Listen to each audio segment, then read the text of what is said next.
$500 for a man's life, $1,000 if he's famous enough, $5,000 if he's terrorized a territory. In the Wild West, human hunting became a legitimate profession. The Dunn brothers weren't lawmen, they were cattle thieves who made a deal with a sheriff hiding his own outlaw past. Together, they tracked, betrayed, and executed men they once called friends, all for the bounty on their heads. Here's the blood-soaked truth about bounty hunting in the American frontier. Before we start tonight's story, if you use these to fall asleep, that's what they're for, so like or subscribe. Tell me where you're listening from and what time it is. Got comments from Seattle to Stockholm last time. The time zone thing never stops being weird to me. So, we're going back to the Wild West tonight. But before we go anywhere, get cozy. Like, actually cozy. Pillows good? Blanket situation handled? Perfect. Trust me on this one. Your eyes flutter open in a rough-hewn cabin somewhere in Oklahoma territory. The year is 1893. Your back aches from the thin, lumpy mattress beneath you, and the wool blanket scratches against your skin, not like your soft, comfortable bed right now. Outside, the wind whistles through the cracks in the wooden walls. It's still dark, but dawn isn't far off. The air carries the scent of wood smoke, coffee, and gun oil. That last smell is always around these days. Everyone's armed, everyone's dangerous, and everyone's watching their back, including you. You swing your legs over the edge of the bed and wince. Your boots have left a trail of red Oklahoma dust across the floor. You slept with your gun belt on again, third night in a row, but that's what happens when you're hunting human beings for money. You're basically a professional killer with a piece of paper making it legal. Yeah, welcome to the world of the Wild West bounty hunter. It's not what the dime novels make it out to be. It's dirtier, it's bloodier, it's morally murkier than a creek after a cattle drive. Picture this, it's 1892 and the notorious Dalton gang had just met their bloody end in Coffeyville, Kansas. 4 bandits gunned down in the street after trying to rob 2 banks at once. Talk about ambitious. But the gang wasn't just those 5 guys. They had friends, associates, fellow outlaws, and those guys, they scattered like buckshot. The law was stretched thin across territories bigger than some European countries. Marshals couldn't be everywhere. So what did they do? They turned to people who knew the outlaws best. Former friends, former partners, even former criminals themselves. That's how the Dunn brothers got into the bounty hunting business. I spent months researching these guys, and let me tell you, the line between outlaw and lawman was paper thin. Sometimes it didn't exist at all. "You want us to bring in the wild bunch?" B. Dunn probably asked when offered the deal, and the marshals like, "Dead or alive? Preferably dead. Less paperwork." That's not an exaggeration. They literally preferred outlaws dead. Hauling a live prisoner across hundreds of miles of territory was dangerous. A dead body just needed a wagon and some ice if the weather was hot. The Dunn brothers weren't exactly model citizens themselves. Bill, B, Dal, Calvin, and George Dunn ran a boarding house near Ingalls and a meat market in Pawnee, Oklahoma, but they also had a side hustle in cattle rustling. Yeah, criminals hunting criminals. Welcome to the frontier justice system. Their teenaged sister Rose had even fallen in love with one of the outlaws they were now hunting, George Bitter Creek Newcomb of the Wild Bunch. Nothing complicated about that family dinner conversation, but this story really centers around 2 men. Frank Canton, the tough as rawhide lawman with a dark secret, and B. Dunn, a bounty hunter who'd make a deal with the devil if there was money in it. Let's back up though. The Wild West didn't just magically become wild. By the 1890s, the American frontier was actually closing. The government had pushed across the continent in waves, claiming land by purchase, annexation, and removal of indigenous peoples.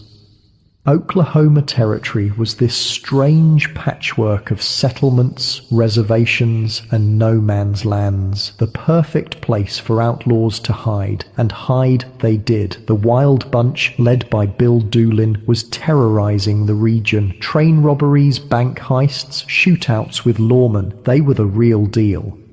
The gang had colourful members with equally colourful nicknames: Bitter Creek, Newcomb, Dynamite Dick, Clifton, Tulsa Jack Blake, Redbuck Waitman, and Arkansas Tom Jones. These weren't just handles for fun, they were how people knew them. In a world before photographs were common, your reputation and nickname travelled faster than you did.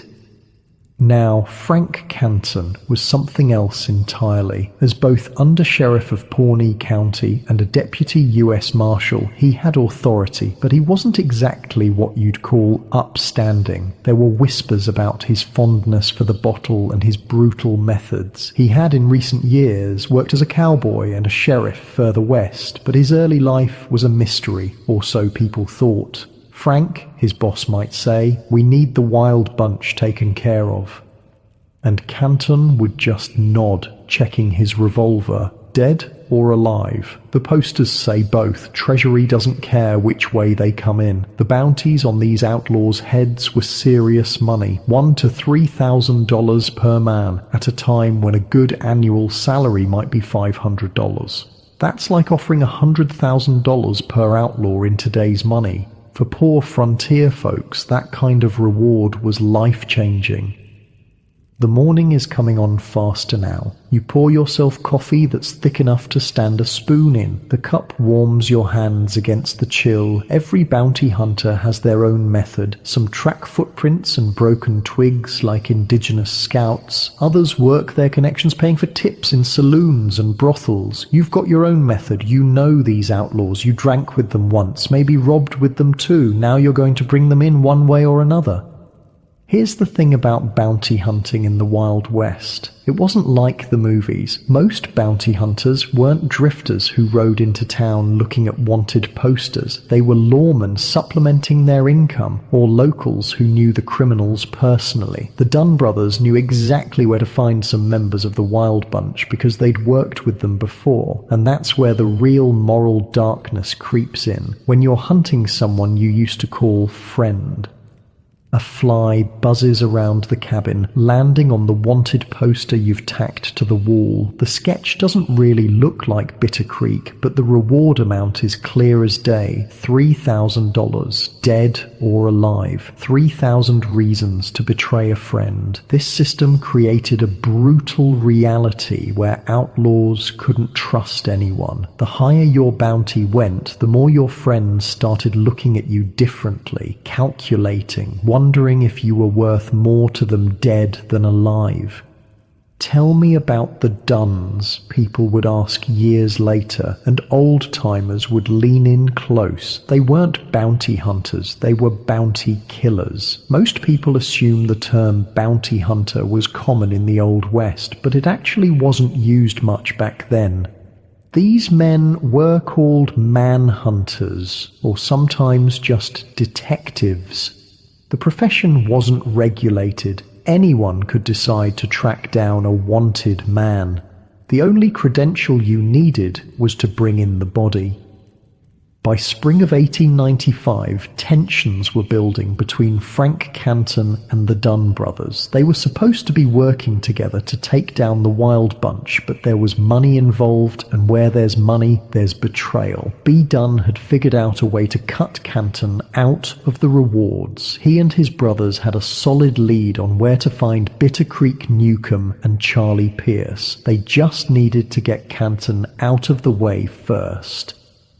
Your coffee's done. You strap on your gun belt, tightening it a notch. Your rifle is cleaned and loaded by the door. Today's the day you're going to find your quarry. Maybe take them alive if they surrender immediately, but you're not counting on it. You step outside into the pink dawn light. The air smells like dust and sage. Your horse nickickers from the small corral, already sensing a long ride ahead. This is the life you've chosen, or maybe it chose you. Either way, you're a bounty hunter now, judge, jury, and if necessary, executioner, all with the blessing of the law. On the horizon, there's a small dust cloud. Riders coming, maybe it's the Dunn brothers, maybe it's the Wild Bunch. Either way, you check your gun one more time. In this country, everyone's hunting someone, and sometimes they're hunting you right back. The morning sun breaks fully over the prairie now, casting long shadows across the dusty ground. You squint against the light, watching those distant riders draw closer. Your hand rests on your revolver. In the world of bounty hunting, hesitation means death. Frank Canton was watching his own shadows that spring. He had no idea how close his past was to catching up with him, or how much blood would be spilled before his story ended. The manhunt was about to begin in earnest, and not everyone would live to see it end. 2 weeks pass. The prairie sun beats down mercilessly as you ride alongside the Dunn brothers. 5 men with weather-beaten faces and cold eyes, their horses kicking up dust clouds that hang in the still Oklahoma air. You've thrown your lot in with them because they know things, where the Wild Bunch hides, who shelters them, which saloon girls whisper secrets after midnight. Bitter Creek's got a sweet spot for our Rose, Bill Dunn says, breaking the silence. Man'll do anything for love, even ride straight into a bullet. The other brothers laugh, but there's no humor in it, just the hollow sound of men planning a killing. The oldest brother, Bill Dunn, is the leader. B, Dal, Calvin, and George follow his lead without question. They're blood, and out here, that means something, but they're not hunting for justice. The bounties on the Wild Bunch would set them up for years, if they can collect. And that's the rub of bounty hunting. It wasn't enough to find your target. You had to bring them in, or at least bring enough of them back to prove they were dead. Frank Canton's still watching us, Dal mutters, checking over his shoulder for the 100th time. Don't trust that badge-wearing son of a bitch. The mention of Canton makes everyone tense up. As Undersheriff of Pawnee County, he should be your ally in this manhunt. But something about the man puts ice in your veins. Maybe it's his eyes, too watchful, too knowing, like he's seen both sides of the law and isn't particularly bothered by either. Here's something they don't tell you in the dime novels. Bounty hunters weren't lone wolves. They worked in groups because taking down dangerous outlaws alone was suicide. They formed posses, made deals with local lawmen, and sometimes even conspired with other outlaws to betray their friends. The ground beneath your horse's hooves changes from prairie grass to harder packed dirt. You're nearing Ingalls, a little nothing town that's become infamous as a hideout for the Wild Bunch. The place has maybe 100 residents, most of whom turn a blind eye to the outlaws in their midst. Why? Because outlaws spend money. They drink expensive whiskey, buy rounds for the house, pay for rooms in cash, and don't haggle with shopkeepers. Town up ahead, Bill Dunn says, adjusting his rifle in its scabbard. We don't all ride in together. Too obvious. You nod. Smart. The Dunns might be criminals themselves, but they're not stupid. I'll go with Calvin, you say. We'll take the saloon. You boys check the boarding house. What none of you say out loud is that Rose Dunn might be at the boarding house too, their own sister, sleeping with the enemy. The girl is barely 17, but has already chosen her side. At least that's what her brothers think. In reality, Rose is about to become the perfect bait in their deadly trap. Back in Pawnee, Frank Canton sits at his desk, cleaning his revolver for the 3rd time today. The man is methodical, patient. His real story would shock the territory if it ever got out, because Frank Canton isn't his real name. He was born Josiah W. Joe Horner in Virginia back in 1849. As a teenager, he became a cowboy in Texas, trailing cattle north for Texas cattleman Burke Burnett. But somewhere along the way, young Joe took a wrong turn. From 1871 to 1878, he robbed banks, rustled cattle, and killed at least one man, a Buffalo soldier, during a gunfight.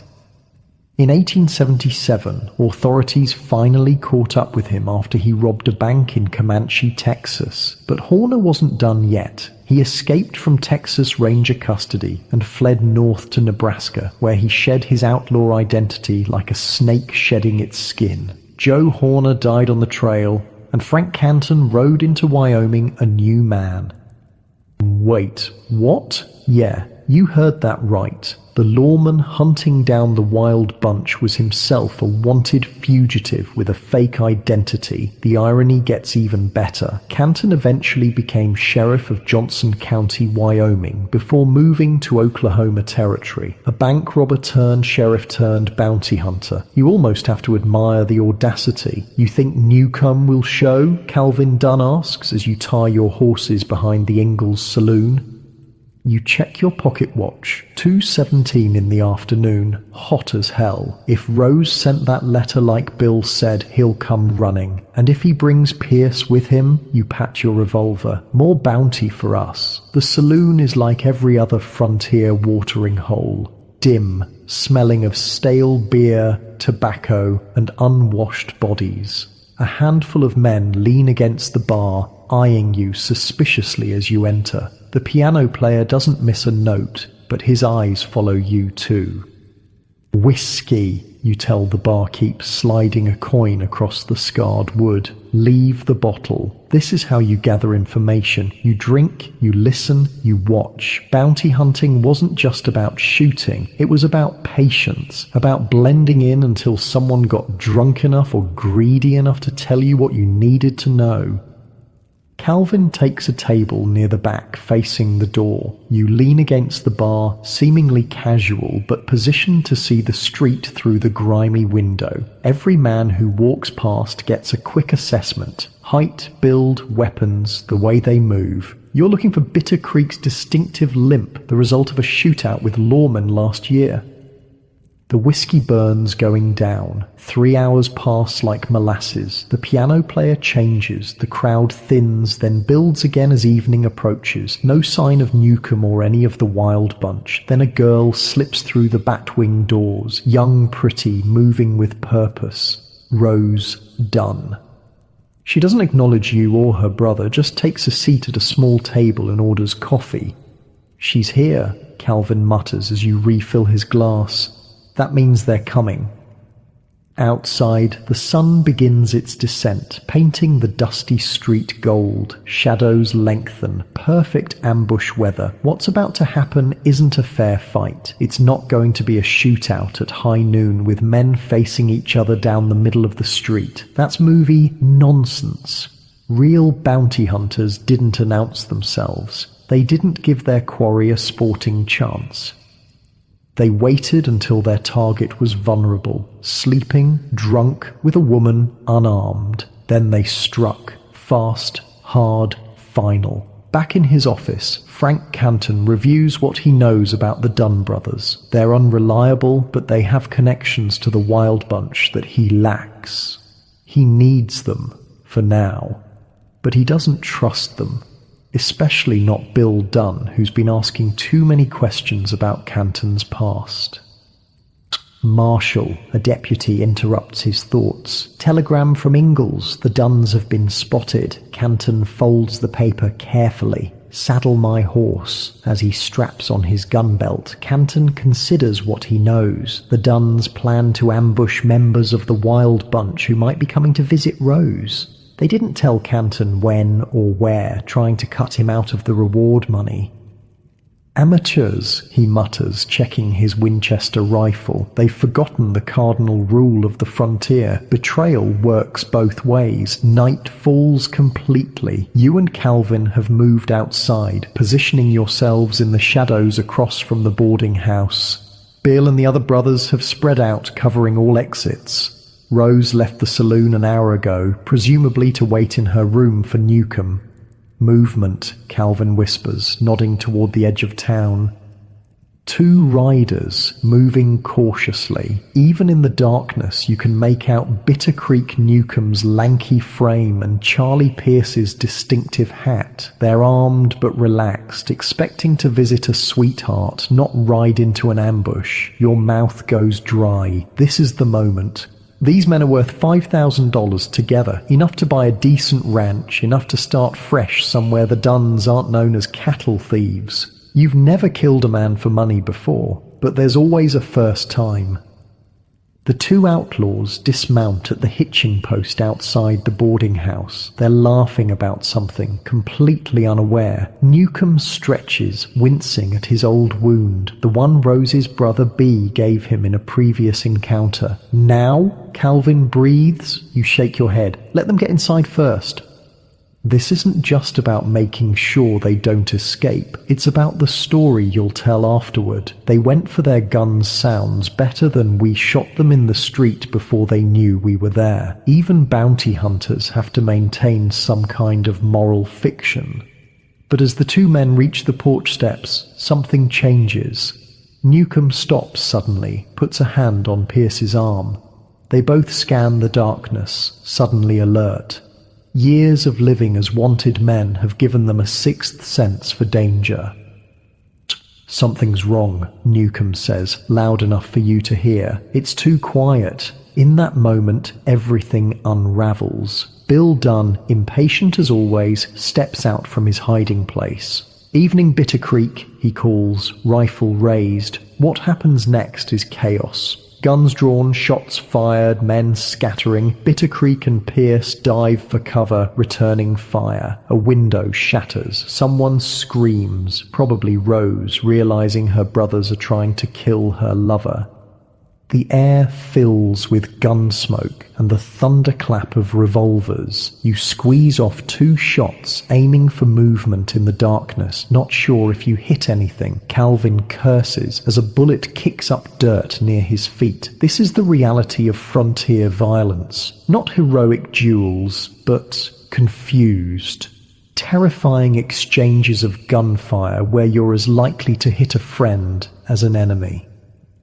When it's over, the silence feels absolute. Your ears ring from the gunshots. Bitter Creek and Pierce have vanished, escaping in the confusion. Bill Dunn is cursing a blue streak, nursing a bullet graze on his arm. No one dead, nothing to show for the ambush except wasted ammunition and a blown opportunity. They'll be halfway to Indian territory by sunrise. B. Dunn spits. Rose warned them somehow. The accusation hangs in the air. Their own sister betraying them for an outlaw. But you're not so sure. Something about the timing feels wrong. Newcomb and Pierce were suspicious before anything happened, before they even reached Rose. The ride back to Pawnee is silent and tense. The Duns are furious at the failed ambush and at each other. You keep your thoughts to yourself, watching, waiting. There's more going on here than a simple bounty hunt. 2 days later, Frank Canton calls you into his office. He looks tired, the lines around his eyes deeper than usual. The Duns are planning something, he says without preamble. Bill's been asking questions about my time in Wyoming. You nod, waiting. Canton rarely reveals anything without purpose. I need you to stay close to them, find out what they're planning. They don't trust me, you point out. Not after Ingalls. Canton's smile doesn't reach his eyes. Make them trust you. Tell them I've been skimming bounty money. Tell them whatever they want to hear. That night, you find B. Dunn in his usual corner of the saloon. He's drunk, angry about the failed ambush. It doesn't take much to get him talking. Bill says Canton ain't who he claims to be. B. slurs, leaning close. Says he's actually some outlaw from Texas. Joe something. Your blood runs cold, but you keep your face neutral. That's a serious accusation. B shrugs. Bill's got connections in Wyoming. Says Canton was a hired gun for the cattle barons during some range war, killed innocent homesteaders. This is bigger than you thought. If the Duns expose Canton, the entire territorial justice system could be compromised. A fugitive posing as a lawman for years, the newspapers would have a field day. What's Bill planning to do with this information? You ask carefully. B's smile is ugly. Leverage. Canton's been holding out on bounty money. We aim to get our fair share now. The plot is simple. Blackmail. The Duns know Canton's secret and plan to use it to extort money from him. But they've underestimated the man. Canton didn't survive this long by letting himself be cornered. Back at your cabin, you consider your options. Warn Canton, let the Duns spring their trap. There's money to be made either way, but also bodies likely to drop. The question is whose body you want to avoid being among them. By May 1895, the situation has reached a breaking point. The Duns and Canton have been locked in a silent war of wills, neither side making a direct move. The bounty hunting continues. There are still members of the wild bunch at large, but the atmosphere is poisonous with suspicion. Then something unexpected happens. Bitter Creek Newcomb and Charlie Pierce reappear at the Dunn family's own home. Rose has maintained contact with her outlaw lover, and he's foolish enough to visit her right under her brother's noses. It's May 2nd, a perfect spring day when Bitter Creek and Pierce ride up to the Dunn house to visit Rose. What they don't know is that her brothers are waiting, watching through the windows, fingers on triggers. As the two outlaws dismount, the Dunn brothers open fire without warning. No chance to surrender, no pretense of arrest. Just cold-blooded killing for the bounty money. Bitter Creek and Pierce fall riddled with bullets, dead before they hit the ground.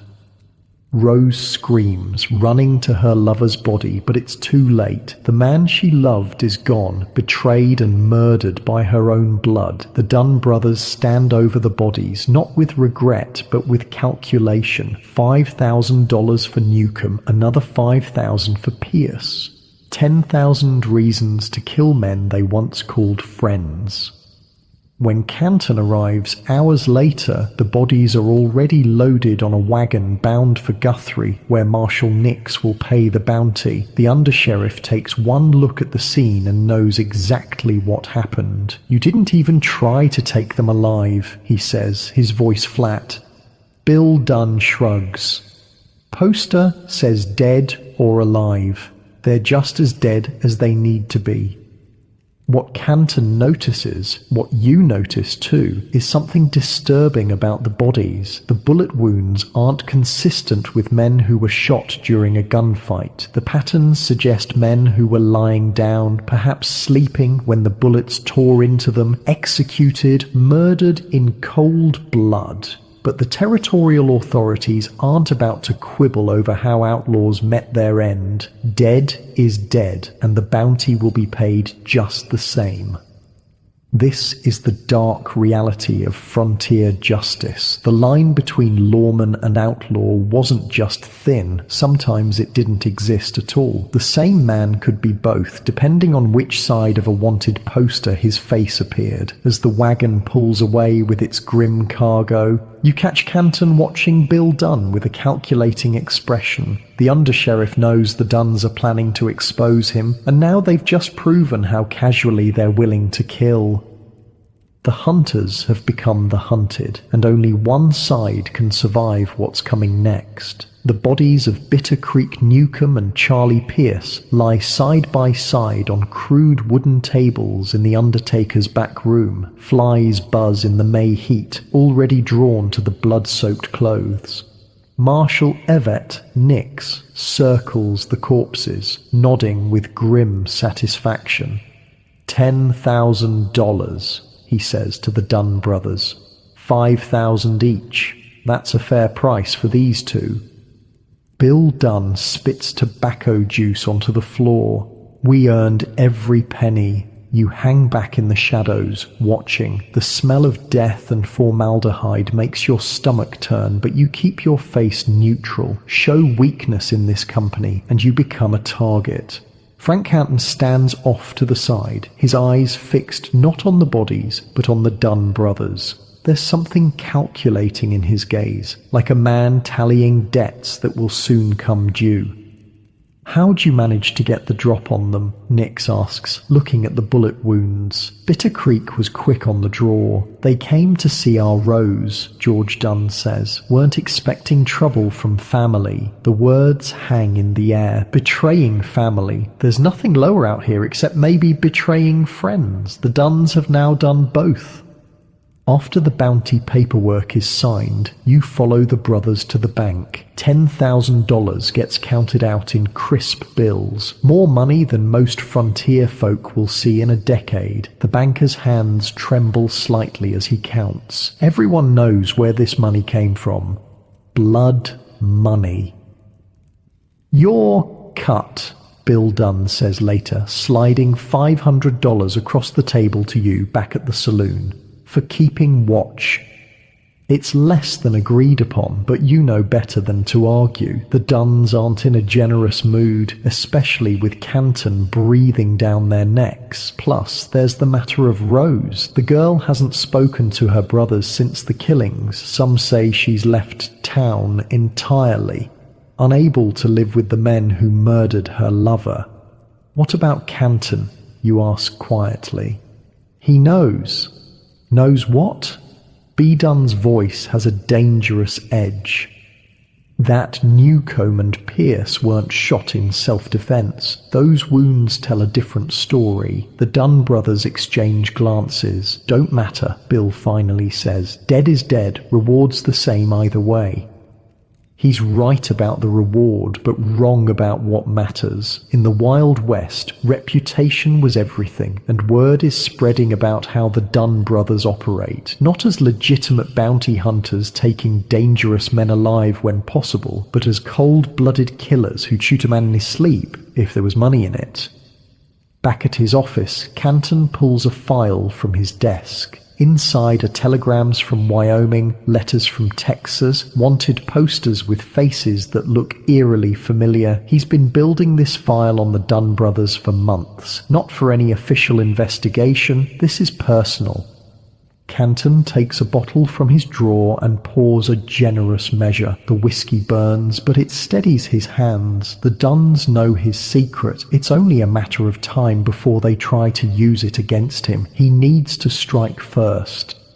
But there's a complication. Word has come down from Judge Isaac Parker, the infamous hanging judge of Fort Smith, Arkansas. He wants the rest of the wild bunch taken care of, and he doesn't much care how it happens. The three guardsmen, legendary lawmen Heck Thomas, Bill Tillman, and Chris Madsen, have been authorized to form posses and hunt down the remaining outlaws by any means necessary. The Dunns, despite their questionable methods, are now part of those posses. They've got Heck Thomas's ear, and the old manhunter values results over propriety. If Canton moves against the Dunns now, he'll have more enemies than he can handle. So he waits, watches, plans. Summer arrives with brutal heat. The manhunt for the wild bunch intensifies. Bill Doolin, the gang's leader, has gone to ground, but rumors place him near Lawson in what will eventually become Pawnee County. His wife and child are there, and even outlaws get homesick. You ride with different posses over these months, sometimes with the Dunns, sometimes with other lawmen. The rewards keep coming, smaller than the Newcomb and Pierce bounties, but steady. You've saved nearly $2,000, enough to maybe buy land somewhere people don't know your name or your deeds. One sweltering afternoon, you find yourself riding alongside Heck Thomas himself. The legendary manhunter is in his 50s now, face weathered like old saddle leather, eyes sharp as a hawk's. He's tracked more outlaws than anyone in the territories. "You've been riding with the Dunns," Thomas says, not a question. "Some," you admit. "They know the territory."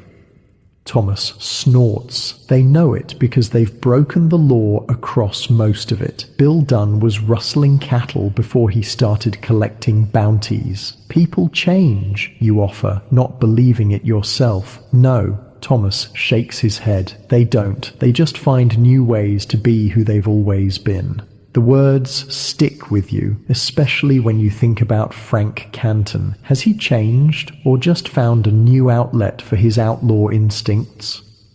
September brings cooler weather and a breakthrough in the hunt for Bill Doolin. The Wild Bunch leader has been spotted in Eureka Springs, Arkansas. Bill Tilghman, the quietest and deadliest of the three guardsmen, volunteers to go after him alone. Too many men spook him, Tillman explains at the planning meeting. I'll bring him in. Dead or alive? Bill Dunn asks, a hungry look in his eyes. Tilghman's gaze is cold. The law prefers them alive, Dunn. Justice is supposed to happen in courtrooms, not back alleys. The rebuke is clear. The Dunn's reputation has spread. Even among hardened lawmen, there are lines you don't cross. Killing unarmed men in their sleep, that's murder, not justice, no matter what the wanted poster says. While Tilghman heads to Arkansas, tension builds in Pawnee. The Dunns, flush with reward money, have been drinking heavily, bragging about their kills. Bill Dunn in particular has been hinting that he knows things about certain lawmen that could end careers, or worse. Canton avoids the saloons, keeps to himself, but he's watching, always watching. You find yourself caught between worlds. The Dunns still consider you one of their posse, but Canton has been asking you to report on their movements. Double-crossing bounty hunters is a dangerous game, but then again, so is bounty hunting itself. Dunn's planning something. You tell Canton one evening, meeting behind the livery stable. He's been talking to that butcher who got arrested for receiving stolen cattle last year, the one the Dunns used to sell to. Canton nods. I know. I've been watching him too. Why not just arrest him? You've got plenty on him by now. The undersheriff's smile is cold. It's complicated. The Dunns have friends in high places now. Those bounties bought them influence. What Canton doesn't say, what he doesn't need to say, is that the Dunns also have something on him, knowledge that could destroy everything he's built. January 1896 brings the news. Tilghman has captured Bill Doolin alive in Eureka Springs. It's a sensation. The leader of the Wild Bunch taken without a shot fired by one man walking into a bathhouse and placing a gun against Doolin's head while he soaked in a tub. That's how it's done, Thomas tells anyone who'll listen in the Pawnee saloon. Clean, professional. Doolin will hang after a proper trial. The Dunn brothers fume. There's no bounty to collect since Tilghman made the arrest as an official lawman. $20,000, the highest bounty ever offered in the territory, gone. But the story doesn't end there. 2 weeks after his capture, Bill Doolin escapes from the Guthrie jail, along with several other prisoners, including Dynamite Dick Clifton. The manhunt begins anew, with even higher stakes. Doolin is now not just an outlaw, but a fugitive who's humiliated the law. Double the reward, Nix announces. $40,000 for Doolin, dead or alive. The territory explodes with bounty hunters, lawmen, and posies, all searching for the escaped outlaw. The three guardsmen coordinate the official manhunt, but dozens of independent operators join the chase, drawn by the massive reward.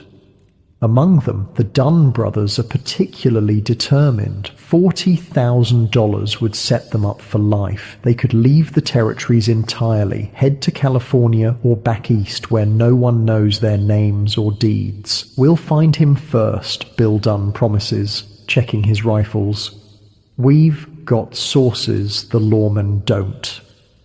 What he means, though he doesn't say it aloud, is that they're willing to use methods the lawmen won't. Torture, threats against family members, burning down houses to flush out hiding outlaws. The brutal winter gives way to spring. Still no sign of Doolin. The manhunt continues, but with less intensity as other crimes demand attention. The frontier doesn't pause its violence just because one famous outlaw is at large. Then in April, B. Dunn receives word from an informant. Doolin has been spotted near his wife's family home outside Lawson. He's risking everything to visit his wife and young son. "We move tonight," Bill Dunn tells his brothers. "Just us. No lawmen to split the reward with. You're included in the plan by default." The Dunns need every gun they can trust, and while they don't fully trust you, they believe money keeps you loyal. They're not entirely wrong. The ambush is set for the small farmhouse where Doolin's wife is staying. 6 men with rifles surrounding a sleeping house, waiting for one of the most dangerous men in the territory to walk into their trap. Hours pass. Midnight comes and goes. Your legs cramp from crouching in the underbrush, but you dare not move. The Dunns are in position, patient as spiders. Just before dawn, a lone rider approaches. He's cautious, circling the property once before dismounting. Even in the faint pre-dawn light, you recognize Bill Doolin from the wanted posters. He moves with a slight limp, an old wound that never healed right. He ties his horse to a post, checks his guns, then heads for the back door of the farmhouse. No one moves. The plan is to take him inside, where there's less chance of him escaping in the darkness. 10 minutes pass, then 20. Bill Dunn gives the signal. 3 short whistles, barely audible. You move toward the house with the others, spreading out to cover all exits. Through a window, you see lamplight, Doolin reuniting with his wife and child. Something twists in your gut. This doesn't feel like justice. It feels like an ambush on a family moment. Bill Dunn kicks in the front door. Doolin hands up. What follows is chaos. Gunshots, screaming, breaking glass. Doolin fires back from somewhere inside, his bullets splintering the doorframe inches from your head. A woman's voice, his wife, begging everyone to stop. In the confusion, something unexpected happens. Doolin manages to slip out a back window, firing as he goes. He makes it to his horse, despite taking what looks like a bullet to the shoulder. The Dunns fire after him, but in the darkness, they miss. "Follow him," Bill Dunn roars, already running for his own horse. The chase is on. 5 riders pursuing 1 wounded man across the Oklahoma countryside. Doolin is desperate, riding hard despite his injury. He knows what capture means, either death on the spot or a return to jail, followed by a hangman's noose. Dawn breaks fully as you crest a hill and spot Doolin's horse, riderless, grazing by a creek. The outlaw has gone to ground. "Spread out," Bill orders. He can't have gone far, not bleeding like that. You fan out through the brush and trees along the creek, every sense heightened, listening for movement, watching for disturbed ground or broken branches. This is the most dangerous moment in any manhunt, when the quarry is cornered, wounded, with nothing to lose.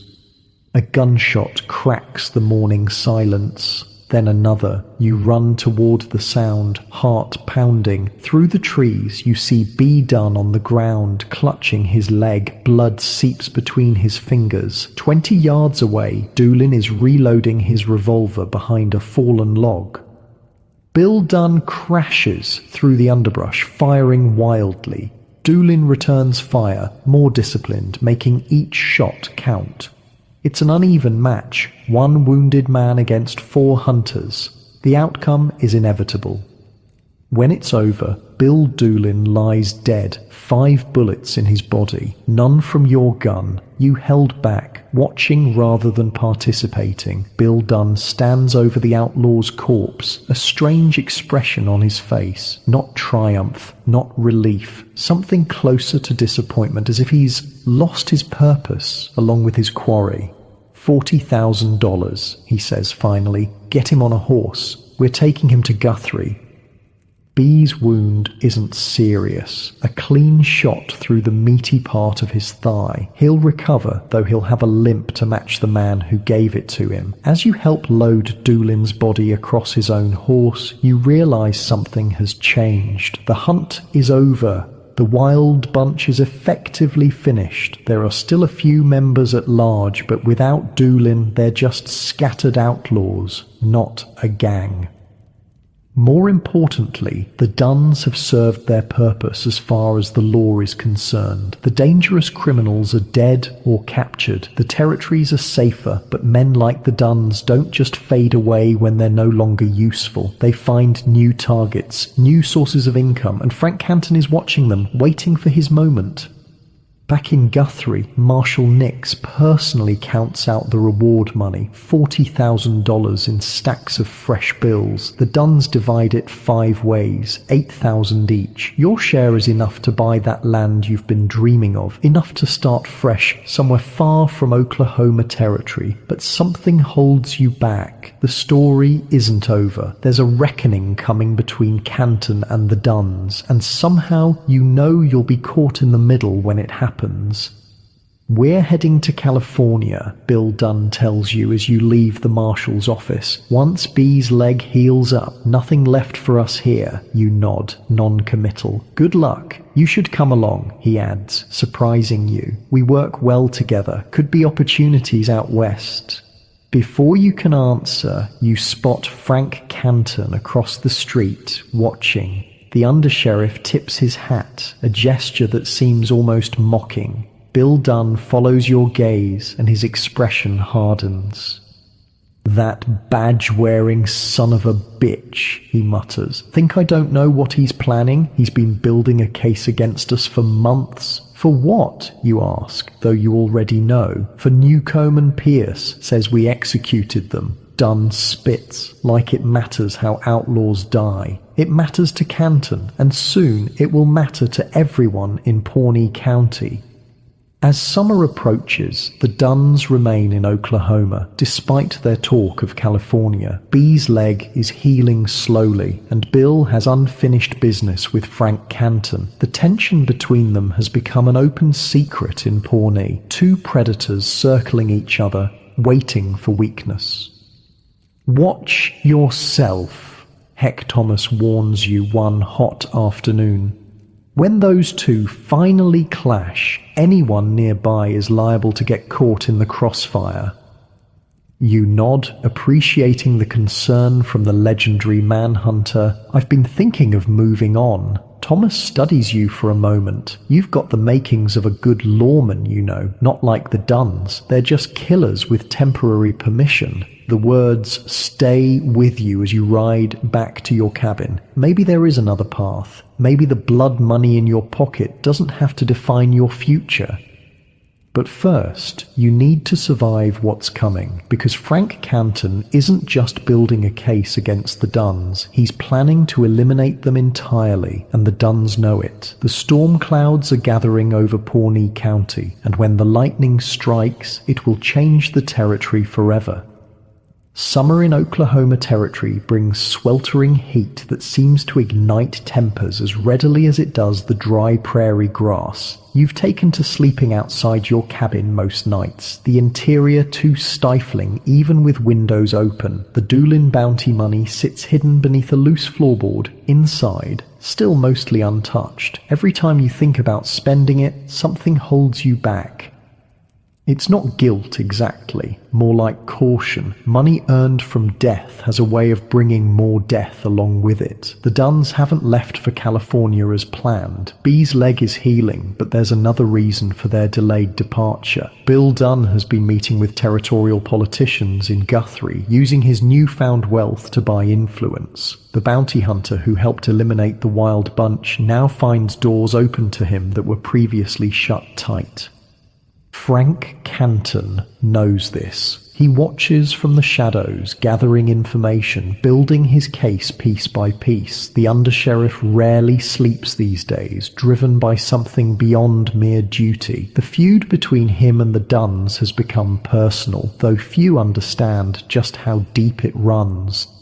Canton's digging into our past. Bill Dunn tells you one evening at the saloon he's invited you to drink with him and his brothers, a calculated show of trust. Got people asking questions back in Texas about cattle we sold years ago. You sip your whiskey slowly. Statute of limitations must be up on that by now.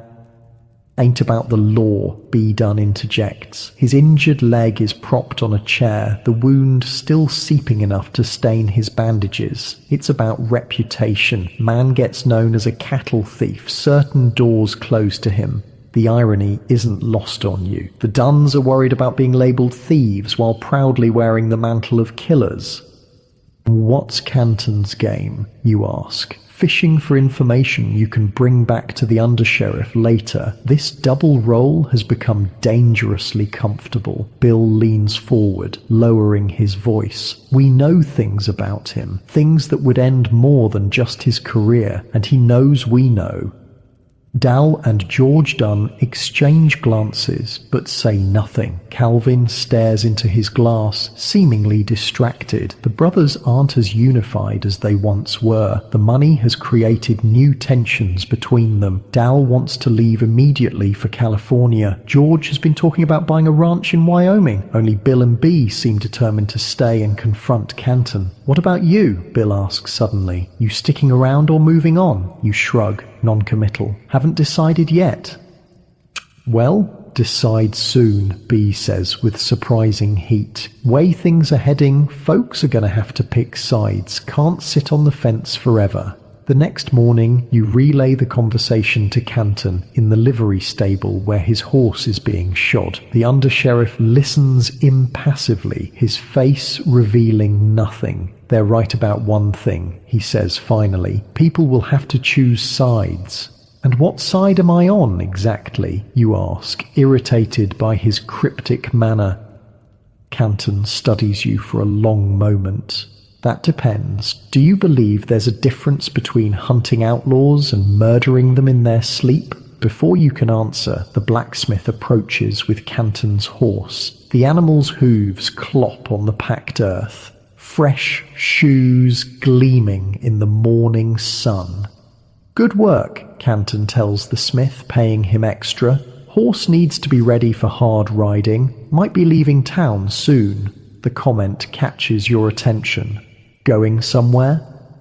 Just being prepared. Canton's smile doesn't reach his eyes. Storm's coming. That evening, news spreads through Pawnee that changes everything. B. Dunn has received a commission as a special deputy U.S. Marshal. The appointment comes directly from Marshal Nix's office, bypassing the normal channels. Bill Dunn's political connections have paid off in spectacular fashion. A deputy marshal, Canton says when you bring him the news. He's at his desk, cleaning his revolver with methodical precision. That's a clever move. Now if I move against him, I'm attacking a federal officer. You still planning to move against him? Canton reassembles his gun with practiced ease, checking the action twice before holstering it. He murdered those men. Newcomb and Pierce shot them while they were sleeping, then claimed self-defense. That's not law. That's not even bounty hunting. That's just killing for money. The reward posters said dead or alive, you point out. There's a difference between killing a man who's shooting at you and executing him in his bed. Canton's voice is cold. The Dunns crossed that line. They'll cross others if they're not stopped. You can't argue with his logic, but something doesn't add up. Canton's crusade against the Dunns feels too personal, too driven. There's more to this story than he's telling. What's your real history with the Dunns? You ask directly. Canton's eyes narrow. What do you mean? This isn't just about Newcomb and Pierce. There's something else, something between you and Bill Dunn specifically. For a moment, you think Canton will deny it or deflect. Instead, he sighs heavily, suddenly looking older than his years. Bill Dunn has been asking questions in Wyoming about my time there during the Johnson County War. The Johnson County War. Even out in the territories, people had heard of the bloody conflict between wealthy cattlemen and small ranchers in Wyoming. Hired guns, mass killings, the US cavalry called in to restore order. You were a sheriff there, you say, remembering bits of Canton's background. I was. He stares out the window, eyes focused on something distant. I also worked for the Wyoming Stock Growers Association. They hired protection during the Troubles. Protection, a euphemism for mercenaries, hired guns. The pieces start falling into place. The Duns found out you did something during that war, something that could ruin you. Canton turns back to you, his face a mask. Let's just say I was on the wrong side of history. And Bill Dunn is the type to use that kind of information. The next few days pass in tense anticipation. B. Dunn proudly wears his deputy marshal badge around town, making sure Canton sees it. The brothers frequent the saloons, buying drinks for anyone who'll stand with them, building their own coalition. Canton works quietly, methodically. He revives the old cattle rustling charges against B. Dunn, finding new witnesses, building a legal case that even Dunn's new badge can't deflect. It's a chess match between two ruthless men, each moving pieces into position for the final confrontation. You keep your head down, playing both sides, passing selective information to each camp. It's a dangerous game, but it keeps you valuable to both parties, and that means alive. On a sweltering afternoon in early August, you're in the general store when Dal Dunn bursts through the door. Canton's done it, he announces to his brothers, who are pricing new rifles. Got the butcher to testify against B about the stolen cattle. Judge issued a warrant this morning. Bill Dunn's face darkens with fury. He wouldn't dare arrest a deputy marshal. Warrant's already with the sheriff, Dal insists. They'll be coming for B any time now. The store falls silent. Even the shopkeeper stops pretending to rearrange merchandise, frozen in place by the tension. Let them come, B says, touching the badge on his chest. I'm a federal officer now. Canton's just a county undersheriff. He tries to arrest me. He'll regret it. The brothers leave, but not before Bill Dunn fixes you with a suspicious stare. You coming? You make a show of checking the supplies you've been gathering. Got to finish here. I'll catch up. Once they're gone, you slip out the back and head straight for Canton's office. The undersheriff is already strapping on his gun belt when you enter. The Dunns know about the warrant, you tell him without preamble. Canton nods, unsurprised. I figured they would. Too many loose lips in the courthouse. B says he'll resist arrest, says his marshal's badge trumps your authority.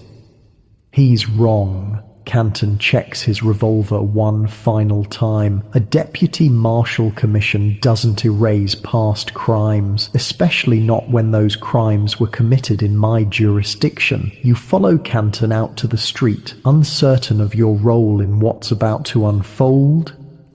The undersheriff seems to sense your hesitation. You don't have to be part of this, he says, surprisingly gentle. You've done your part bringing information. What happens next? It's between me and the Dunns. Before you can respond, a shout comes from down the street. B. Dunn stands in front of the saloon, his brothers flanking him. His deputy marshal's badge gleams in the afternoon sun, as does the revolver strapped to his hip. Canton, he calls, his voice carrying across the dusty street. Heard you've been looking for me. People scatter, diving into doorways and between buildings. Everyone in Pawnee knows what's coming. They've seen it building for weeks. Canton walks forward with measured steps. You hang back, hand hovering near your own gun, unsure which side you'll support if bullets start flying. I have a warrant for your arrest done, Canton says calmly when he's 20 paces away. Cattle rustling, Judge Parker's court. I'm a Deputy United States Marshal, B responds, thumbs hooked in his belt near his holster. You've got no authority over me. The badge doesn't wash away your crimes. Come peacefully and you'll get a fair trial. Bill Dunn steps forward, positioning himself slightly behind his brother. We all know there's nothing fair about this, Canton. This is personal. The law isn't personal, Canton responds, but there's something in his tone that betrays him. This is personal, deeply so. The law? Bill laughs harshly. That's rich coming from you, Joe Horner. The name falls like a thunderclap in the silent street. Joe Horner. You've never heard it before, but Canton's reaction tells you everything. The undersheriff goes rigid, his face draining of color. That's right, Bill continues, sensing advantage. We know who you really are. The Texas bank robber who escaped jail and made himself a new identity. The outlaw who became a lawman. Canton doesn't deny it. His silence is confirmation enough.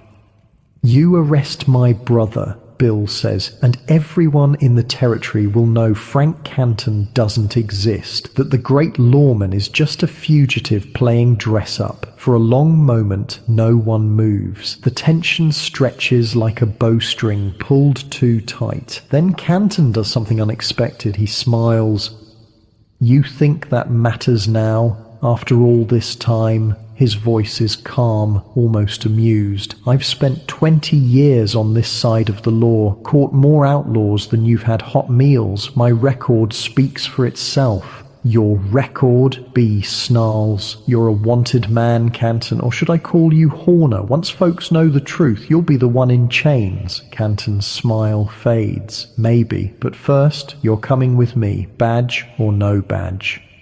Everything happens at once. B's hand drops to his gun. Canton moves with the speed of a striking snake, his revolver clearing leather before B's fingers close around his grip. A single shot cracks the air. B Dunn staggers backward, a look of shock on his face. A dark stain spreads across his shirt, directly over his heart. He falls without a word, dead before he hits the dirt. Bill Dunn roars with rage, reaching for his own weapon, but Dal grabs his arm, holding him back. Not here, Dal hisses. Not like this. He'll kill you too. The street is frozen in tableau. Canton standing with his smoking gun still raised. B Dunn sprawled in the dirt, blood pooling beneath him. The remaining brothers paralyzed between grief and fury. Anyone else want to resist arrest? Canton asks quietly, his eyes locked on Bill Dunn. The standoff stretches for 10 heartbeats. 20. Then Bill slowly raises his hands, stepping away from his dead brother. This isn't over, Canton, he says, voice raw with emotion. Not by a long shot. It never is, Canton replies, holstering his weapon. Get your brother's body to the undertaker, then get out of my town, all of you. The Dunns retreat, carrying B's lifeless form between them. The crowd that had hidden during the confrontation now emerges, murmuring in shocked tones. Deputy Marshal B. Dunn shot dead in the street by Undersheriff Frank Canton. It's the stuff of dime novel legends, already growing in the telling as people spread the news. You approach Canton, who stands alone in the street staring after the Dunns. Joe Horner, you ask quietly.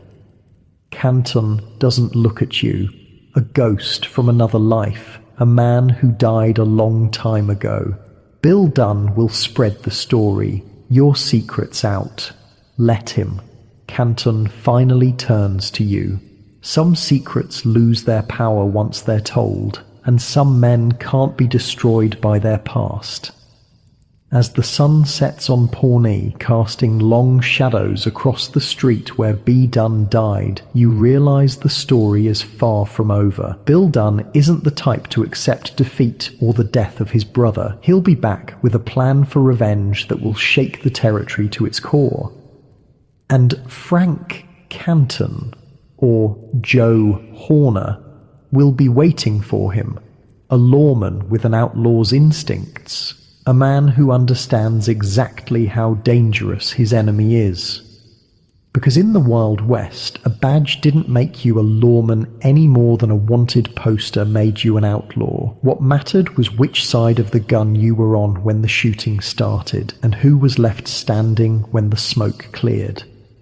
That night, you lie awake on your bedroll outside the cabin, staring at stars that seem impossibly distant from the blood and dust of human concerns. The territory feels different now, charged with anticipation. Word of B. Dunn's death will spread like wildfire. The remaining brothers will regroup, plan their next move. Canton will prepare for their return.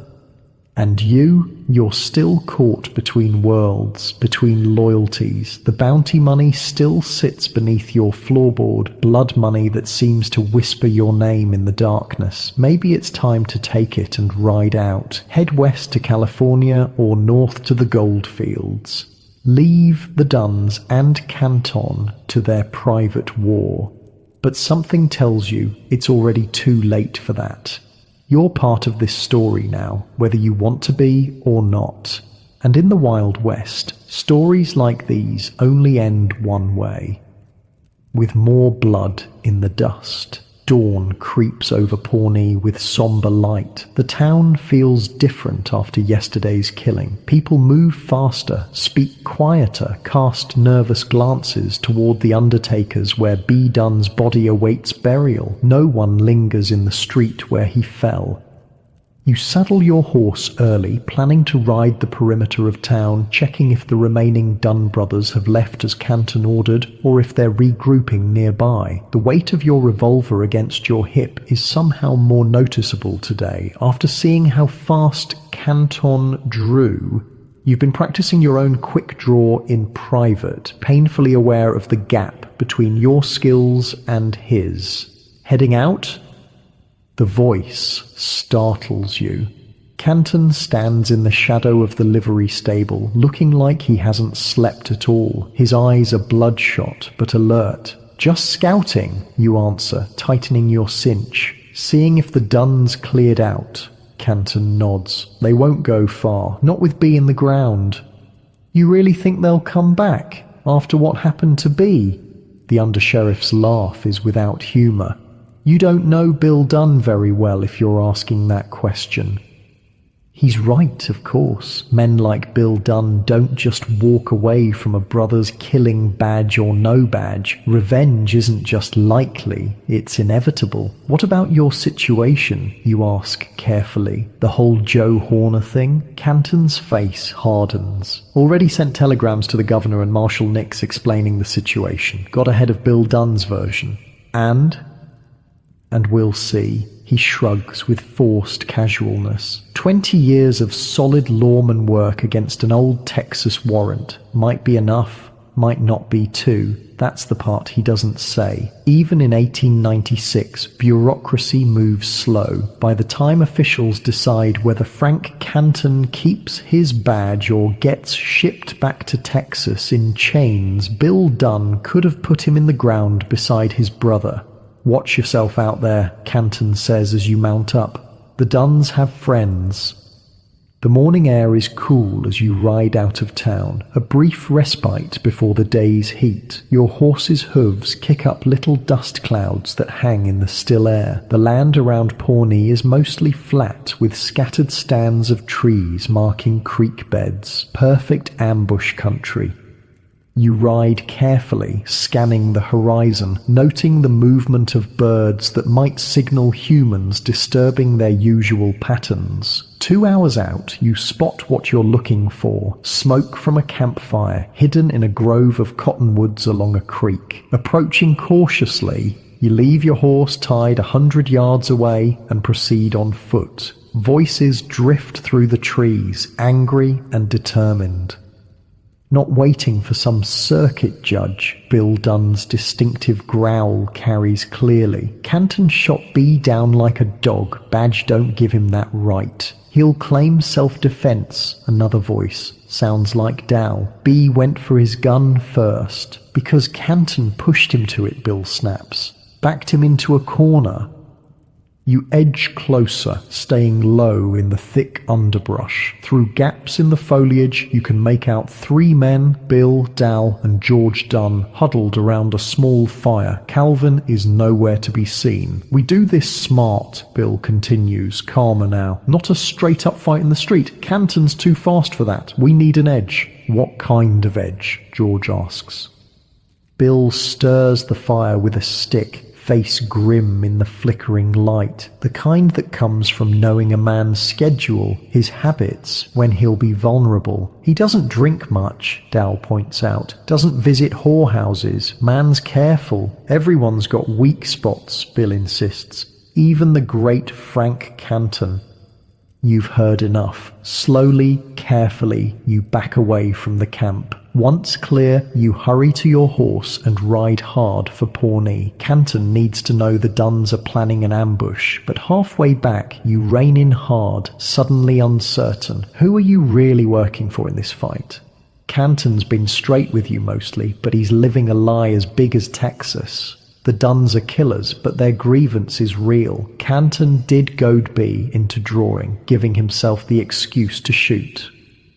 There's no clean side here, just men with guns and grudges, all waist-deep in blood. You sit your horse on a small rise overlooking the town, caught between loyalties. The smart play would be to grab your bounty money and ride out. Let Canton and the Dunns settle their feud without you in the middle. But running feels wrong somehow, like leaving a story half-finished. By the time you ride back into Pawnee, it's mid-afternoon. The town is buzzing with news. Frank Canton has been suspended pending investigation into his true identity. The telegram came from the territorial governor himself. Canton's been ordered to surrender his badge and guns until authorities sort out whether he's a legitimate lawman or an escaped Texas fugitive.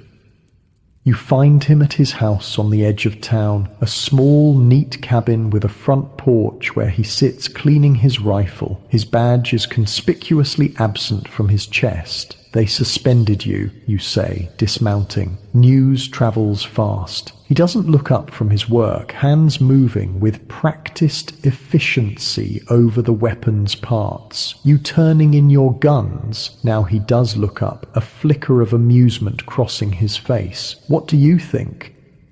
I think the Dunns are camped at Cottonwood Creek, you say, making your choice. Planning how to kill you. Bill wants to catch you somewhere isolated. Avoid a straight-up fight. Canton nods, unsurprised. Smart. He knows I'd drop him like I did B if we faced off.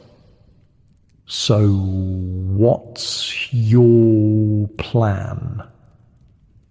He slides the last piece of the rifle back into place, the click unnervingly final in the quiet afternoon. My plan is to end this. Today.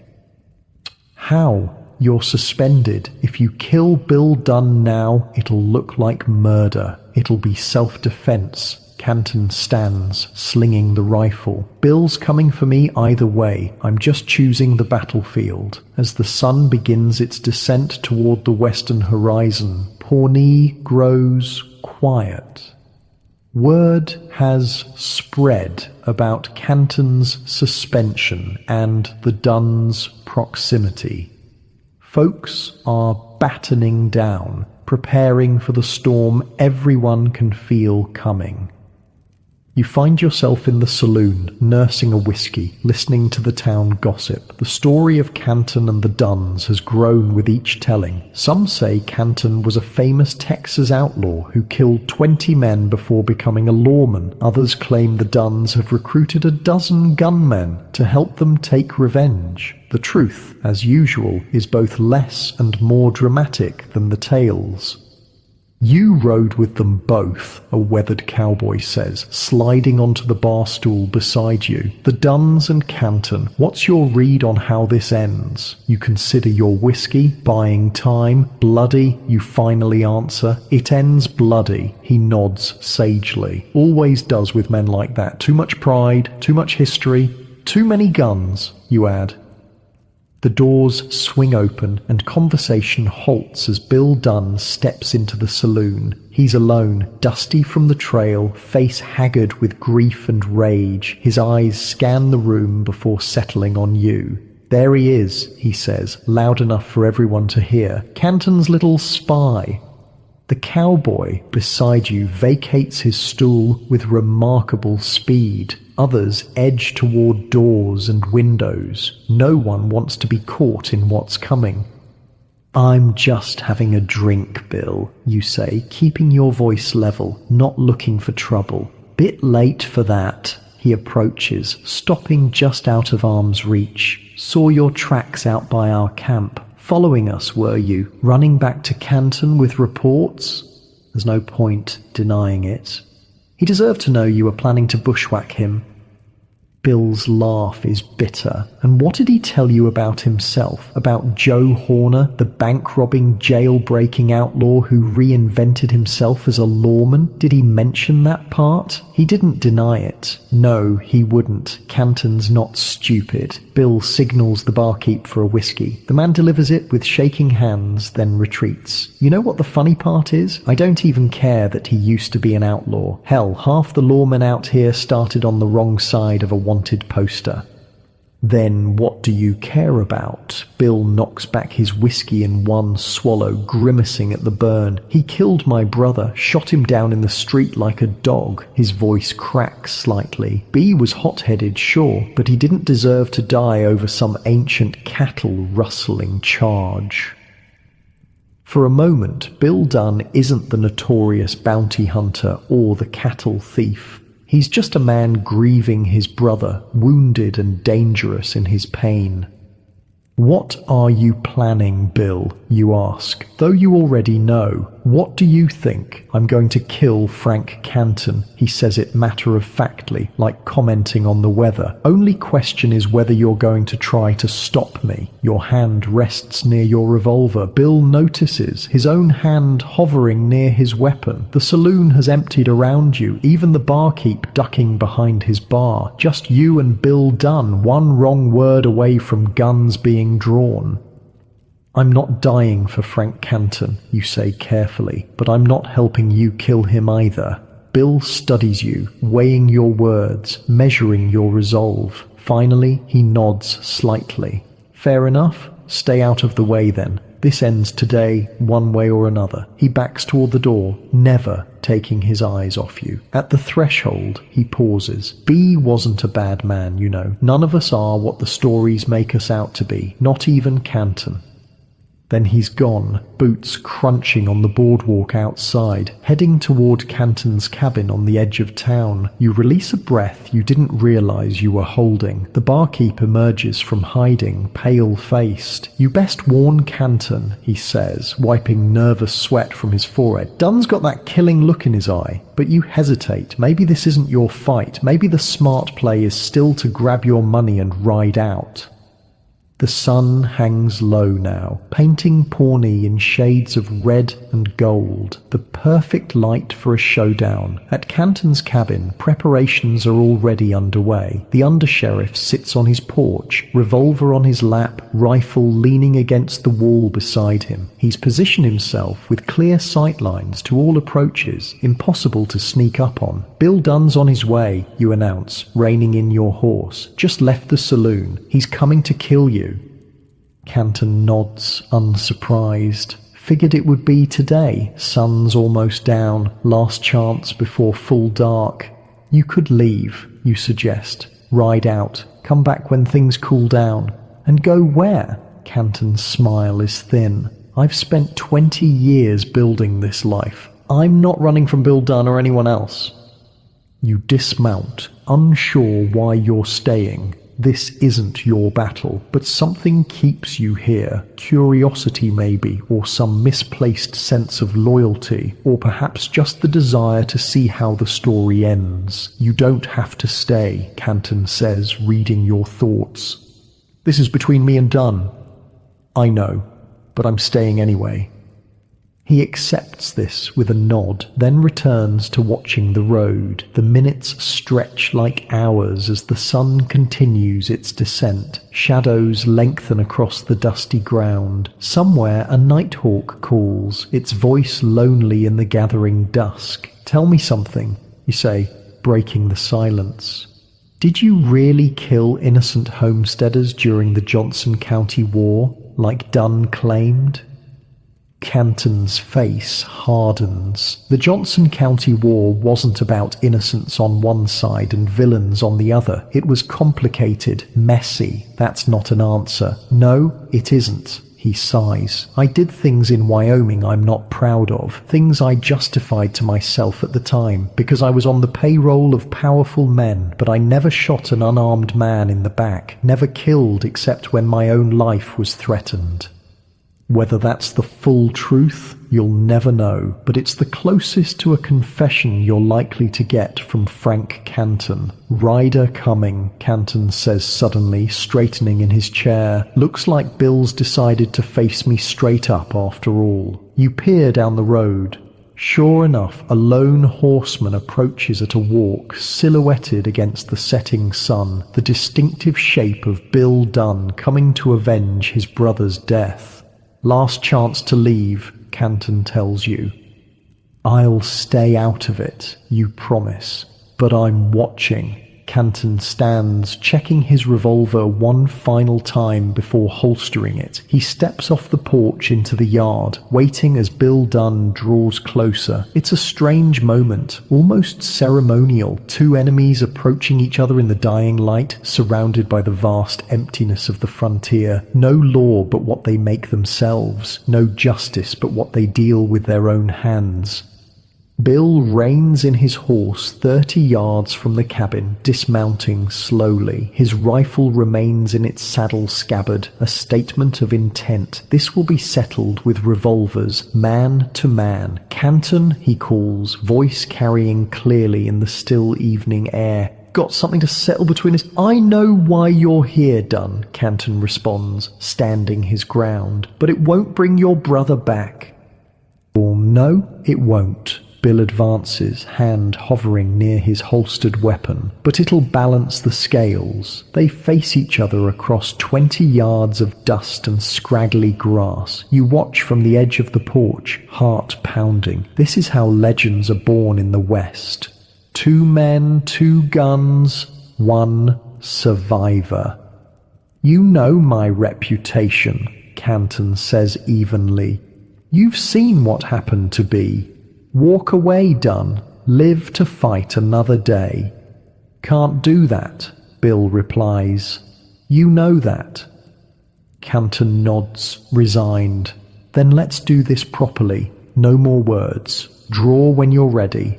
Time seems to slow. Birds fall silent. The whole world holds its breath. Both men stand poised, muscles tense, eyes locked on each other. Bill moves first, his hand dropping to his revolver with impressive speed, but Canton is faster, unnaturally fast. His gun clears leather and fires while Bill's is still rising. The crack of the shot echoes across the landscape. Bill staggers, a look of surprise crossing his face. A dark stain spreads across his shirt, almost the same spot where B was hit. He manages to fire his own weapon, but the bullet goes wild, kicking up dust at Canton's feet. "Damn," Bill whispers, dropping to his knees. "You really are that fast." His revolver falls from nerveless fingers. He pitches forward into the dirt, blood pooling beneath him. Canton approaches cautiously, gun still trained on the fallen man. But it's unnecessary. Bill Dunn is dead, eyes staring sightlessly at the darkening sky. For a long moment, Canton stands over his fallen enemy, face unreadable. Then he holsters his weapon and turns to you. "It's done," he says simply. But is it? 2 Dunn brothers remain, Dal and George. Will they continue the vendetta or take this as a warning and leave the territory? That night, as word of Bill Dunn's death spreads through Pawnee, you sit with Canton on his porch, a bottle of whiskey between you, the stars emerging one by one overhead. What happens now, you ask? With your suspension, the Joe Horner business? Canton takes a thoughtful sip. Already got a telegram from Marshal Nix. He's arguing my case with the governor. 20 years of service against ancient charges. Odds are in my favor. And if they're not? He shrugs. Then maybe Joe Horner dies again. Maybe Frank Canton becomes someone new. The West is still big enough to reinvent yourself if you need to. You consider this, the strange fluidity of identity out here on the frontier, how a man can shed his skin like a snake, emerge as something new, how the line between outlaw and lawman is as thin as a wanted poster. What about you? Canton asks. Still planning to ride out? The question catches you off guard. You've been so focused on the conflict between Canton and the Dunns, you haven't thought about your own path forward. Not sure, you admit. Might be time for something new. Canton nods, understanding. The bounty hunting life, it changes you, makes you see people differently, as targets, as dollar amounts. Is that why you switched sides, became a lawman? He stares into his whiskey, contemplative. Partly, but mostly I just got tired of running, wanted to build something that would last. The irony isn't lost on either of you. Canton built his new life on a foundation of lies, and now those lies threaten to bring everything crashing down. Dal and George left town, you tell him, changing the subject. Saw them riding out just after sundown, heading west, looked like. They're smarter than their brothers, Canton observes, know when to fold a losing hand. But even as he says it, you both know this might not be over. Vendettas have a way of persisting in the West, passed down like twisted inheritances. The surviving Dunns might be biding their time, waiting for Canton to lower his guard. Get some sleep, Canton says finally, rising from his chair. Tomorrow's soon enough to decide what comes next. As you walk back to your cabin through the quiet streets of Pawnee, you feel the weight of choices pressing down. Stay or go. Keep the blood money or leave it behind. Continue this life of hunting humans or find something new. The bounty from Doolin's death would buy a decent ranch somewhere, or passage to Alaska where the gold rushes are drawing thousands, or maybe something else entirely, a normal life, if such a thing exists for someone who's done what you've done. In your cabin, you pry up the loose floorboard and look at the stacks of bills hidden beneath. Blood money, death money, but money all the same. Across town, Frank Canton sits alone on his porch, watching the road for ghosts that might yet appear. Joe Horner's past and Frank Canton's present twined together like a hangman's rope. And somewhere in the vast darkness beyond Pawnee, Dal and George Dunn ride west, carrying memories of dead brothers and plans for vengeance that may or may not come to fruition. The Wild West is changing, the frontier closing, the days of outlaws and bounty hunters numbered. But for now, in this moment, the old ways still hold. Men still die for honor, for money, for vengeance, and the line between hunter and hunted remains as blurred as ever. The morning after Bill Dunn's death dawns with unexpected rain. Fat droplets fall from a pewter sky, turning Pawnee's dirt streets to mud, washing away the blood outside Canton's cabin. You stand on your porch watching townspeople hurry between buildings, heads down against the weather, whispering about yesterday's shooting. 2 Dunn brothers dead in less than a week, both by Frank Canton's hand. The undertaker is doing good business these days. You've made your decision during the long, sleepless night. The bounty money stays hidden under the floorboards of your cabin, a gift to whoever finds it years from now. You're riding out today, rain or no rain. This chapter of your life is finished. A rider approaches through the rain, hunched in a slicker that can't quite keep out the downpour. Marshal Everett Nix himself, come all the way from Guthrie. His face is grim as he dismounts outside the sheriff's office. Whatever news he brings, it isn't good. Curious, you follow at a distance. Inside, you find Canton already seated across from Nix's temporary desk. The marshal hasn't bothered to remove his wet coat, suggesting this meeting won't be long. Frank? Nix nods in greeting as you enter. Or should I call you Joe? Canton's face remains impassive. Frank will do. You've put me in one hell of a spot, Nix continues. 2 Duns dead, both shot by you, one wearing a deputy marshal's badge. B drew first, Canton says flatly, and Bill came hunting me, both clean kills. I don't doubt it, Nix sighs, pulling off his wet hat. But perception matters, especially with your history coming to light. You lean against the wall, silent but attentive. This is the moment when Canton's fate will be decided, when 20 years of lawman work gets measured against a youthful crime spree in Texas. The governor's reviewed your case, Nix says finally. Given your service record and the circumstances of the Duns' deaths, he's inclined to be lenient. Canton doesn't react, but you see the tension in his shoulders ease slightly.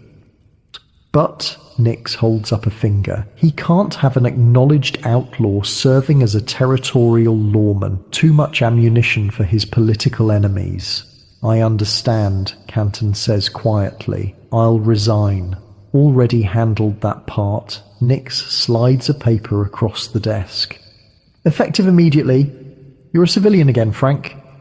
Canton stares at his resignation letter for a long moment before tucking it into his coat. And the Texas warrant? Or still in effect, technically, Nix grimaces, but I've had words with the Texas authorities. They're not particularly interested in pursuing a 20-year-old bank robbery case, not worth the extradition hassle. As long as you maintain a low profile, they'll let sleeping dogs lie. It's not a pardon, but it's freedom of a sort. Canton can live as a private citizen without constantly looking over his shoulder. It's more than most outlaws get. What will you do now? You ask Canton as you both leave the sheriff's office. He squints up at the rain-heavy sky. Not sure. Been a lawman so long, I don't know if I remember how to be anything else. Back at your cabin, you saddle your horse and strap on your few belongings. The bounty money remains hidden under the floor, your own private act of penance. Blood money should stay buried. A knock at your door reveals Canton, still damp from the rain. Heard you're riding out, he says. You nod. Nothing left for me here. Where you headed? North, maybe. Hear there's gold in Alaska. Canton's eyes light up with unexpected interest. Alaska, huh? Been thinking about that myself. You'd leave Oklahoma? You ask, surprised. Despite everything, Canton seemed rooted here. He shrugs. What's keeping me? No badge, no authority, and 2 dead Duns whose brothers might still come looking for revenge. He pauses, considering. Alaska's about as far as a man can go without leaving American soil. It's cold, you warn, and lawless in its own way. Cold, I can handle. And lawless. Canton's smile is wry. I've got experience with that from both sides. You hadn't planned on travelling with company, especially not Frank Canton, but there's something appealing about having a former lawman along for the journey north, especially one as handy with a gun as Canton. I'm leaving today, you say. Rain or no rain? Give me an hour to pack, Canton replies. One last piece of business to settle first. As Canton walks away, you wonder what final loose end needs tying up. Then you remember the surviving Dunn brothers, Dal and George, were last seen riding west. But are they really gone? An hour later, you're mounted up and ready when Canton rides up on his tall bay gelding. He's travelling light. right. One pack horse with supplies, his weapons, and whatever personal items he values enough to bring along. Business settled, you ask as you turn your horses north. As much as it can be, he answers cryptically. The rain has settled into a steady drizzle as you ride out of Pawnee. A few townspeople watch you go, but most stay inside, out of the weather. No one seems particularly sorry to see either of you leave. Too much death has followed in your wake. 3 days north, camped beside a small creek, Canton finally explains his business back in Pawnee. Went to see Dal and George's trail, he says, feeding sticks into your small fire. Make sure they really headed west. And did they? Canton nods. Tracked them about 10 miles. They're running, not hunting, heading for California like they always planned. You think they'll let it go? Their brothers' deaths? The fire pops and crackles, sending sparks into the night sky. Canton stares into the flames, considering. Hard to say. Dal never struck me as the vengeful type, more practical. George, he's the wild card, young, impressionable, could go either way. So we watch our backs, you conclude. We always watch our backs, Canton corrects. That's how men like us stay alive. Men like us. The phrase strikes you. When did you become the same kind of man as Frank Canton? Somewhere between your first bounty hunt and now, the line between who you were and who you've become has blurred beyond recognition. As you journey north, the landscape changes. Oklahoma's relatively flat terrain gives way to the rolling hills of Kansas, then the plains of Nebraska. You stick to less traveled routes, avoiding major settlements where Canton might be recognized. Not that anyone's actively hunting the former undersheriff, but old habits die hard. The weeks on the trail give you time to know Canton better. He speaks little of his past as Joe Horner, but occasionally, around the campfire at night, he'll share stories of his lawman days, the outlaws he's tracked, the gunfights he's survived, the hanging judge's court where he delivered his prisoners. Ever regret switching sides? You ask one night, going from outlaw to lawman? Canton considers the question longer than you expect. Not regret exactly, but sometimes I wonder what would have happened if I'd been caught back in Texas, served my time instead of running. You'd probably be dead, you point out. Texas prisons aren't known for their hospitality. Maybe. He pokes the fire with a stick. Or maybe I'd have served my sentence and still ended up a lawman, just without the lies. A lot of lawmen started out breaking the law, you observe. Seems like you need to understand both sides. Canton nods slowly. That's the truth of it. Best lawmen are the ones who can think like outlaws, know where they'll run, how they'll hide. In July, you reach Dakota Territory. The land is vast and empty, stretching to horizons that seem impossibly distant. The weather turns mercurial, blistering heat one day, violent thunderstorms the next. Still, you push on, drawn northward by rumors of Alaskan gold and the promise of new beginnings. News travels even on the frontier. In a small trading post near the Canadian border, you hear that Dynamite Dick Clifton, one of the last members of the Wild Bunch, has been killed by deputy U.S. Marshals. The age of the outlaw gangs is ending, replaced by a new kind of ordered society. World's changing, Canton remarks as you ride away from the trading post. Closing in. Time was, a man could ride for weeks without seeing another soul. Now there's towns and settlements everywhere you look. He's right. The Wild West isn't so wild anymore. Railroads crisscross the land, telegraph lines connect distant cities, law and order advance with each passing year, pushing the frontier further and further back until one day there will be no frontier left at all. That's why Alaska makes sense, you reply. Last real frontier we've got. Canton nods, his expression distant. For now, anyway. In late August, you reach the coast. The Pacific stretches before you, vast and forbidding. Ships come and go from the bustling port, many bound for Alaska and the gold fields of the Yukon. Ever been on a ship before? You ask Canton as you watch stevedores loading cargo onto a weathered steamer. Once, he admits, got seasick the whole damn time. You laugh, surprised by this admission of weakness from the stoic lawman. Maybe we should go by land, through Canada.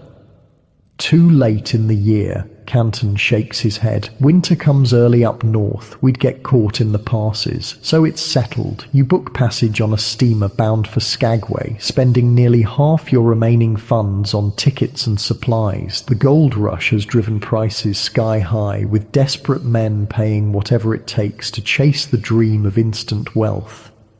The night before your ship sails, you and Canton share a bottle in a dockside tavern filled with prospectors, sailors, and fortune seekers. The air is thick with tobacco smoke and wild stories of gold nuggets the size of a man's fist just waiting to be plucked from Alaskan streams. You really think there's gold up there? You ask, skeptical of the extravagant claims. Canton shrugs. Maybe, but that's not why we're going, is it?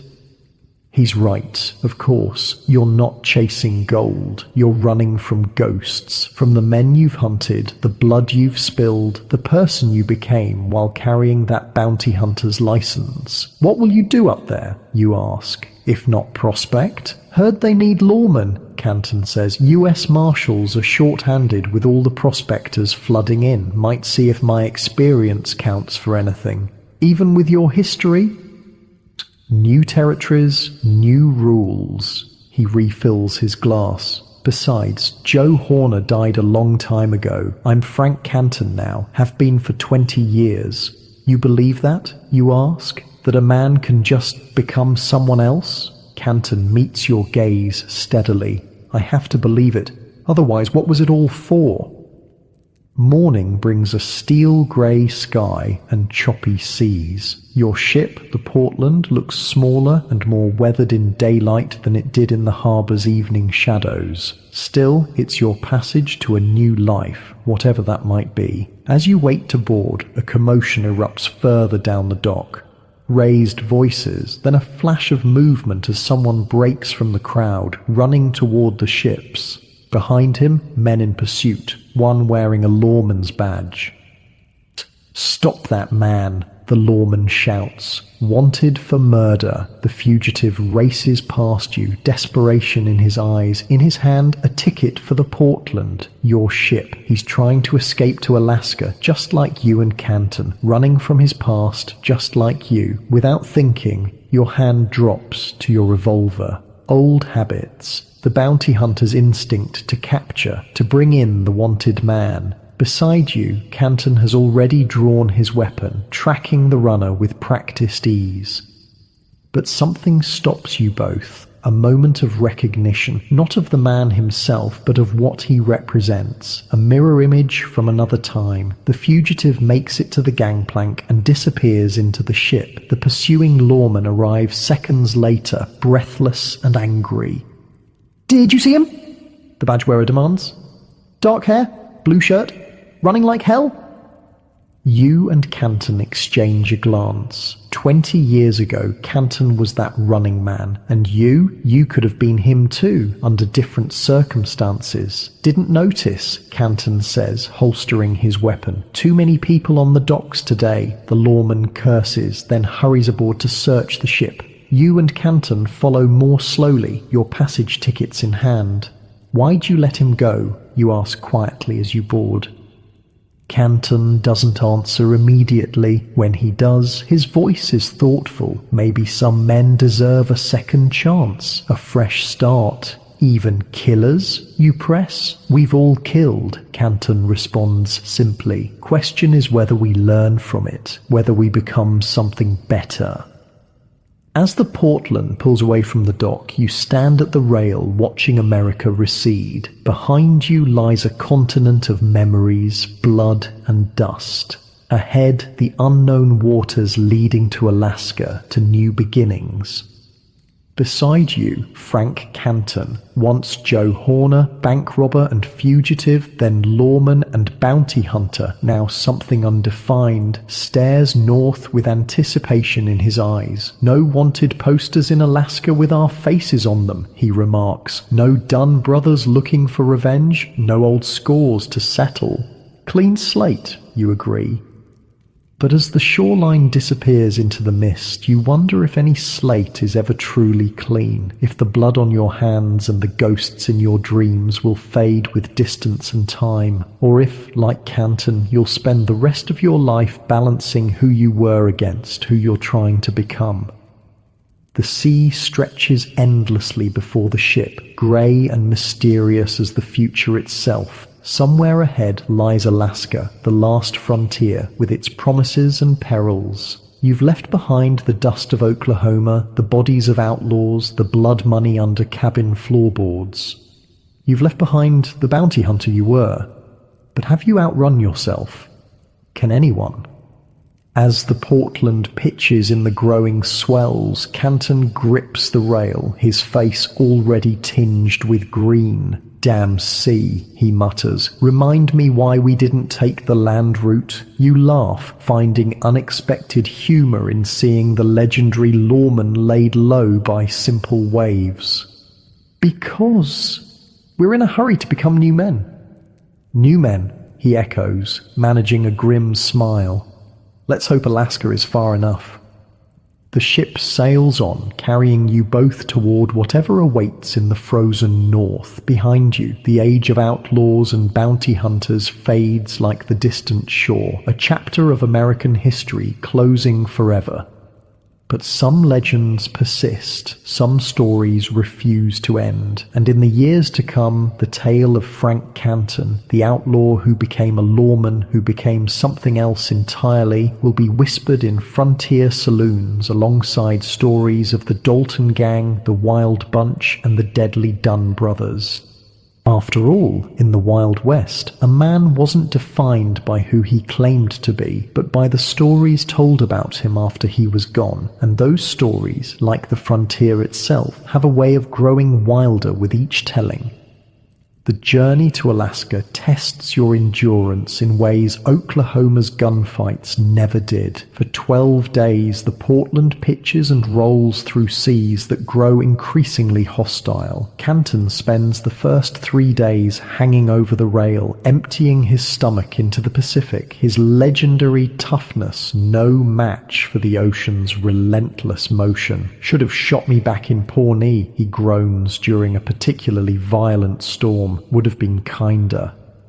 By the 4th day, he finds his sea legs, though he remains pale and subdued. The ship is crowded with prospectors, dreamers, and fugitives, men not unlike yourselves, seeking fortune or escape or both. The common areas buzz with wild tales of Alaskan gold, each story more extravagant than the last. Nuggets big as your fist just lying in the creeks, one red-faced miner insists. Saw it with my own eyes. You listen, skeptical but curious. These men believe in something, a chance, however slim, at transformation. Gold fever, they call it, the delirious conviction that the next shovelful of dirt will change everything. You believe any of it? You ask Canton as you share a smoke on deck, watching the northern horizon where the Alaskan coast still lies days away. He shrugs. Some. Where there's this many men willing to risk everything, there's usually something worth having. Maybe not what they think, but something. What are we looking for up there? The question has been bothering you since you decided to join Canton on this journey. Not gold, I'm guessing. Canton stares at the endless grey waves. Space, he finally says. Room to breathe without looking over my shoulder, without seeing ghosts. You understand that sentiment better than most. The ghosts of Oklahoma, the men you've hunted, the blood spilled in dusty streets and forgotten creek beds, haven't stayed behind. They've boarded the Portland with you, invisible passengers watching from the shadows. The ship rounds a headland, and suddenly Skagway appears, a ramshackle collection of tents and rough wooden buildings clinging to the shore beneath towering mountains. Behind the settlement, a narrow valley stretches away into fog-shrouded peaks, the infamous Chilkoot Pass, gateway to the Yukon goldfields. As the Portland eases into the harbor, you're struck by the chaos on shore. Hundreds, maybe thousands of men swarm the beach and crude docks. Vast piles of supplies and equipment create small mountains amid the human anthill. Dogs bark, men shout, steam whistles shriek. Jesus, Canton mutters beside you. It's worse than Dodge City during cattle season. You disembark into Bedlam. The muddy streets of Skagway teem with prospectors, conmen, merchants and thieves. Prices for everything from beans to blankets have been inflated to absurd levels by demand and distance. A sign outside a crude restaurant advertises eggs for $1 each. A week's wages back in the States.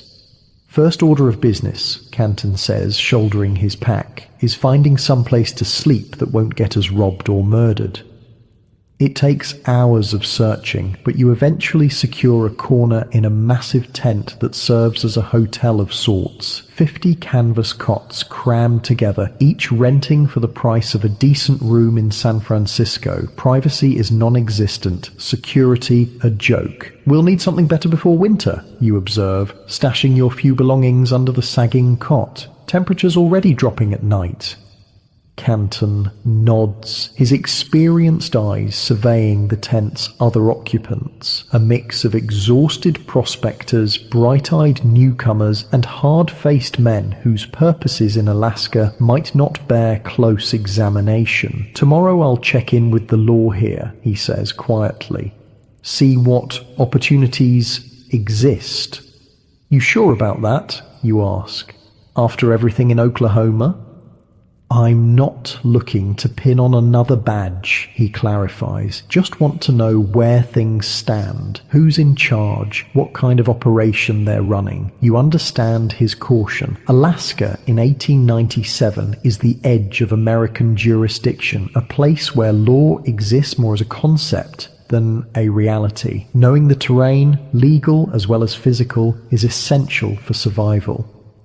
The next morning, you explore Skagway while Canton makes his inquiries. The town is barely controlled chaos, a frontier boomtown exploding with the sudden influx of gold seekers. Saloons and gambling halls operate day and night. Merchants hawk outrageously priced supplies to greenhorns who don't know any better. Religious missionaries compete with prostitutes for attention on street corners.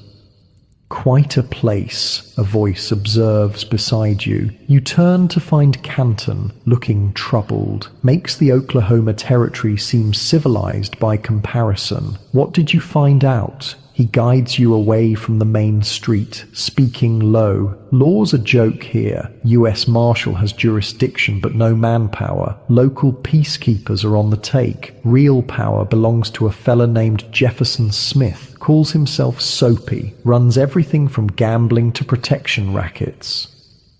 Sounds familiar, you remark. Every frontier has its version. Difference is, back in Oklahoma, there were enough legitimate lawmen to keep things balanced. Here, Canton shakes his head. Smith's got this place locked down tight, even controls the mail and telegraph. That evening, you witness Soapy Smith in action. The self-proclaimed King of Skagway holds court in the largest saloon, a tall man with a neat goatee and cold, calculating eyes. His gang of supporters, the Soap Gang, keeps order according to their boss's whims. You watch a prospector beaten bloody for questioning the fairness of a card game, then dragged away when he can no longer stand. No one intervenes. No one even seems surprised. "We should move on," Canton says after witnessing the beating. "Dawson City's further into the interior, but it's got actual law. Canadian Mounties don't mess around. Crossing the pass this late in the year is risky," you point out. "Winter's coming fast." Canton surveys the saloon, his eyes lingering on Soapy Smith. "Staying here might be riskier." The decision is made for you 3 days later. Canton returns to your tent hotel with news that chills you despite the warm September afternoon. "Saw George Dunn on Front Street," he says without preamble. "He's here." The name hits like a physical blow. "You sure? It was him. Older. Bearded now. But it was him. He didn't see me." Your mind races. George Dunn, youngest of the brothers, in Skagway. It can't be coincidence. The Dunns had talked about California, not Alaska. "He's hunting us," you conclude. Canton nods grimly. "Has to be. Question is he alone, or did Dal come too?" You pack quickly, gathering only essentials. The Chilkoot Pass is already dangerous this late in the season, but staying in Skagway with a vengeful Dun on your trail is certain death. "We leave at dawn," Canton decides. First boat up Lynn Canal to Dyer, then straight to the trailhead. That night, you sleep fitfully, waking at every sound, hand never far from your revolver. The ghosts you fled in Oklahoma have followed you to Alaska, taking corporeal form. The past, it seems, isn't so easily outrun. Dawn brings fog rolling off the water, shrouding Skagway in ghostly white. Perfect cover for your departure, but also perfect ambush weather. You move cautiously through the sleeping town, alert for any sign of George Dunn. The small steamer to Dyer leaves with the morning tide, carrying a dozen passengers, mostly prospectors headed for the pass with dreams of Yukon gold. You and Canton stand at the stern, watching Skagway disappear into the fog, wondering if George Dunn is watching the boat from shore, realizing his quarry has slipped away. "Think he recognized you?" you ask Canton. "Don't know. Been a few years. I've changed." "Not that much," you observe. The former undersheriff still carries himself with unmistakable authority, still watches everyone and everything with lawman's eyes. The journey to Dyer takes barely 2 hours. Unlike Skagway, this settlement is clearly temporary, a launching point for the Funkut rather than a destination itself. Tents far outnumber permanent structures. The beach is littered with mountains of supplies as prospectors sort and repack their goods for the grueling climb ahead. Canadian Mounties won't let anyone cross without a year's worth of supplies, Canton explains as you survey the scene. Ton of food and equipment per man. Literally a ton. 2,000 pounds. We travelling that heavy? You can't imagine hauling so much over a mountain pass. Canton shakes his head. "We're not prospectors. We're travelling light and fast. Hunting cabin up near Tagish Lake if we can make it before the snow. Mountie I knew back in Wyoming told me about it. Said the owner died last spring. Place is abandoned." It's a gamble, but a calculated one. Unlike the gold-crazed masses, you're not heading to the Klondike itself, but to the less-travelled regions just over the pass, and you're moving now ahead of the heavy snows that will close the routes entirely by November. The Chilkoot Trail begins innocuously enough, a muddy path winding through scrubby forest alongside a rushing creek. But within miles, the true nature of the journey becomes clear. The trail steepens dramatically, becoming a brutal ascent up bare rock and scree. Around you, prospectors struggle under impossible loads, many making multiple trips to transport their ton of supplies. You and Canton push forward, carrying only what you need to survive. Food, ammunition, basic tools. The weather holds for 3 days, allowing steady progress. On the 4th morning, you reach the summit, the literal border between American and Canadian territory, marked by a tattered flag and a small detachment of Mounties checking paperwork and supplies. "Purpose in Canada?" a red-coated officer asks, studying your minimal packs with suspicion.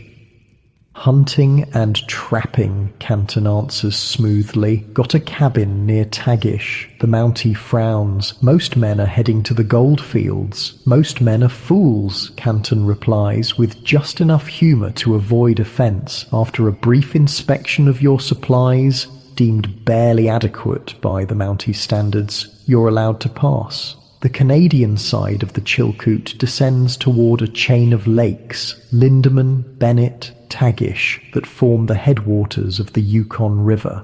The weather turns as you begin the descent. Snow flurries dance around you, driven by an Arctic wind that cuts through clothing like a knife. The temperature plummets as afternoon fades toward evening. "Need shelter," Canton shouts over the rising gale. "Storm's coming fast." You take refuge in a crude shelter built by previous travelers, little more than a three-sided lean-to of logs and branches, but enough to block the worst of the wind. As darkness falls, the snow intensifies, blanketing the world in white silence. If George Dunn is following, this'll slow him down too, you observe, feeding small branches into your meager fire. Canton nods, his face grim in the flickering light, unless he was already on the trail ahead of us. The possibility hangs between you like the smoke from your fire. If Dunn somehow anticipated your escape route, he could be waiting ahead, perhaps at the very cabin you're aiming for. We'll take turns watching tonight, you decide, checking your revolver by feel. The familiar weight is reassuring in this alien landscape of snow and darkness. Morning brings clearing skies and a transformed world. Everything, trees, rocks, the trail itself, lies buried under 6 inches of fresh snow, beautiful but treacherous. The descent becomes a slow, slippery ordeal, each step carrying the risk of a twisted ankle or worse. It takes 3 more days to reach Lake Bennett, where a small settlement has sprung up around a sawmill. Here, prospectors who've conquered the Chilkoot pause to build boats for the final leg of their journey to the Klondike. The lakefront buzzes with activity despite the late season. Men working frantically to finish their vessels before ice closes the water route. You and Canton rest here for a day, gathering information and supplies. The cabin you're seeking lies 2 days' journey east of the main route, accessible by a trapper's trail that branches off near the northern end of Tagish Lake. Not many heading that way, a grizzled boat builder tells you when asked about the trail. Nothing there but wilderness, no gold. That's what we're counting on, Canton replies. You leave Bennett the next morning, following the eastern shore of the lake. The established trail is well travelled enough to be clear despite the recent snow. Other travellers, mostly late-season prospectors rushing to beat winter, pass you heading north. None show any particular interest in you and Canton, for which you're grateful. 2 days later, you reach the junction where your path diverges from the main trail. The trapper's route is barely visible, a faint depression through the forest, already filling with fresh snow from flurries that come and go throughout the day. Not much traffic this way, you observe, studying the unmarked snow. Good, Canton says. Less chance of running into Dunn by accident. You make camp early, gathering extra firewood for what promises to be a cold night. The temperature has been dropping steadily as October advances. Ice already forms along the lake edges each night, melting reluctantly under the brief daylight. How much further to the cabin, you ask, as you share coffee and jerky beside the fire. Day and a half, if the directions are good, Canton replies, studying a crude map drawn for him by the Wyoming Mountie. Should reach Tagish Lake by midday tomorrow, then follow the shore east to a creek. Cabins upstream about 2 miles. Sleep comes quickly after the long day's trek, but sometime in the darkest hours, you jerk awake, heart racing. Something pulled you from sleep, a sound. A sense of wrongness. Beside you, Canton is already alert, rifle in hand. What is it? You whisper. He shakes his head, listening intently. For long minutes, nothing disturbs the night except the soft sigh of wind through pine branches. Then, faintly, the snap of a twig breaking under weight. Something or someone is moving in the forest nearby. Canton touches your arm, points to the right, then to himself, then left. The message is clear. Circle in opposite directions. Flank whatever's out there. You nod, drawing your revolver as you slip into the darkness beyond the dying fire's glow. The forest is a maze of black tree trunks against slightly less black snow. You move carefully, placing each foot to avoid twigs or frozen leaves that might betray your position. The cold air burns your lungs, but you breathe shallowly, minimizing sound. Another twig snaps, closer now. You freeze, straining your eyes against the darkness. A shadow moves between trees, roughly man-shaped, too large for a wolf, too deliberate for a deer. You raise your revolver, tracking the figure's progress. The blast of a rifle shatters the night. The muzzle flash briefly illuminates Canton's grim face and a larger shape that crumples to the ground with a very human cry of pain. You rush forward as Canton approaches the fallen figure, rifle still trained on the man writhing in the bloodstained snow. "Got him in the leg," Canton says tersely. "Check if he's armed."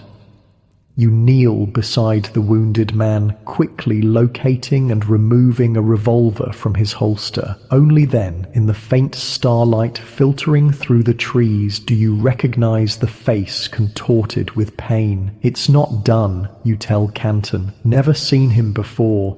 The stranger glares up at you, clutching his bleeding thigh. "Bastards shot me," he gasps. "I ain't done nothing to you."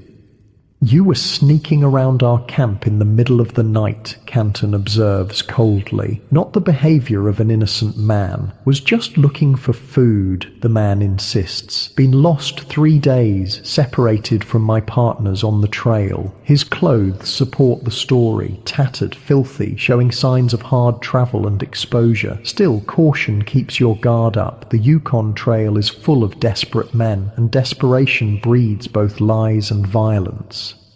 "We'll treat your wound," you decide. "Then we'll figure out what to do with you in the morning." By firelight, you and Canton clean and bandage the stranger's leg. The bullet passed through cleanly, damaging muscle but missing bone and major blood vessels. With proper care, he'll recover, though walking any distance will be painful for weeks.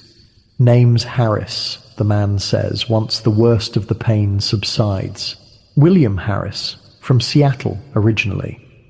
"What are you doing off the main trail?" Canton asks, still suspicious. Harris sighs. "Like I said, got separated from my partners. Was heading to the Klondike, but took a wrong turn somewhere after Bennett. Been wandering 3 days trying to find the trail again." His story is plausible. The route through the lakes is confusing, especially for newcomers, and especially under snow. Men have died within yards of the main trail, lost in whiteout conditions, or simply taking a wrong turn.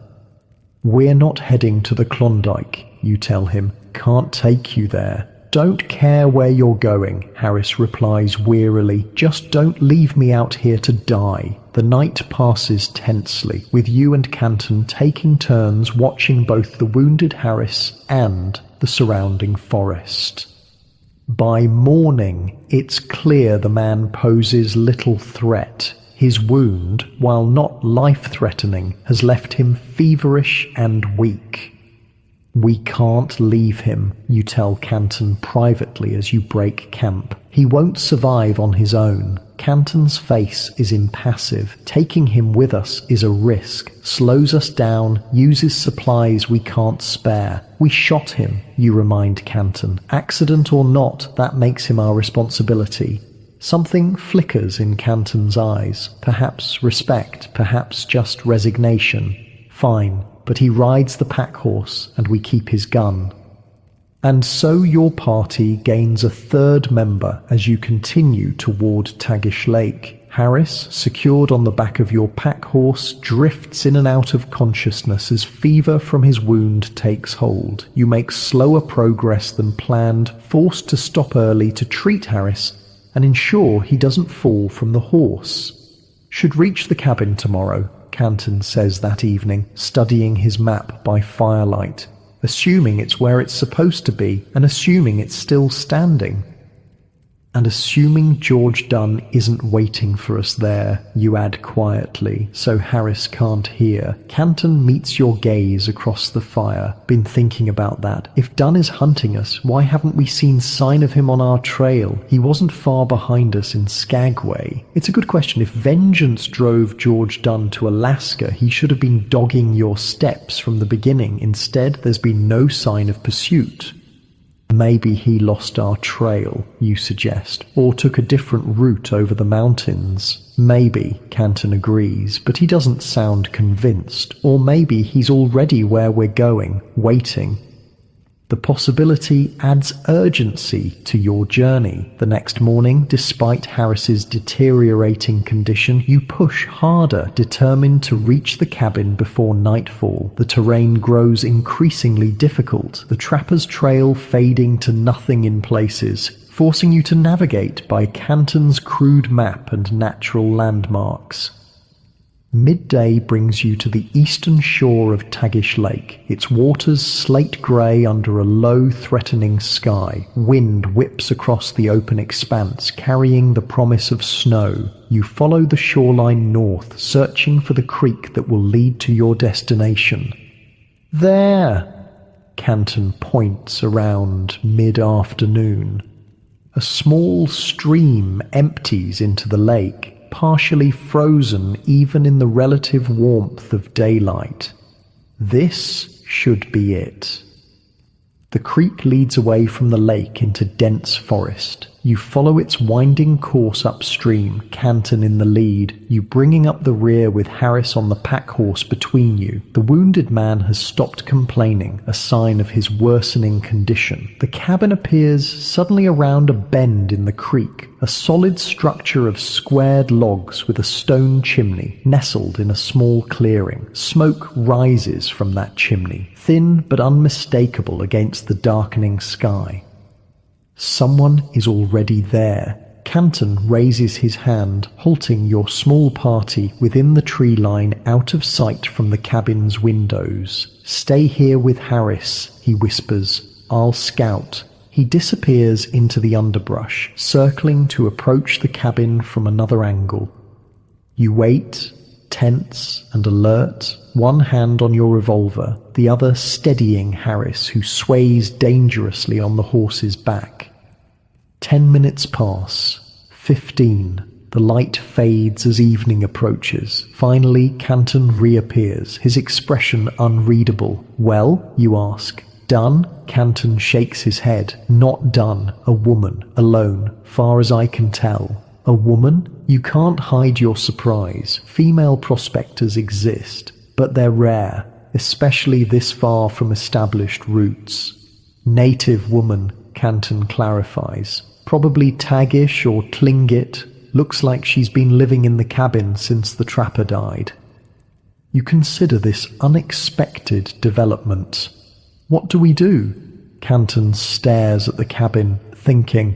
We approach openly. No sneaking. Show we're not a threat. He glances at Harris, now barely conscious.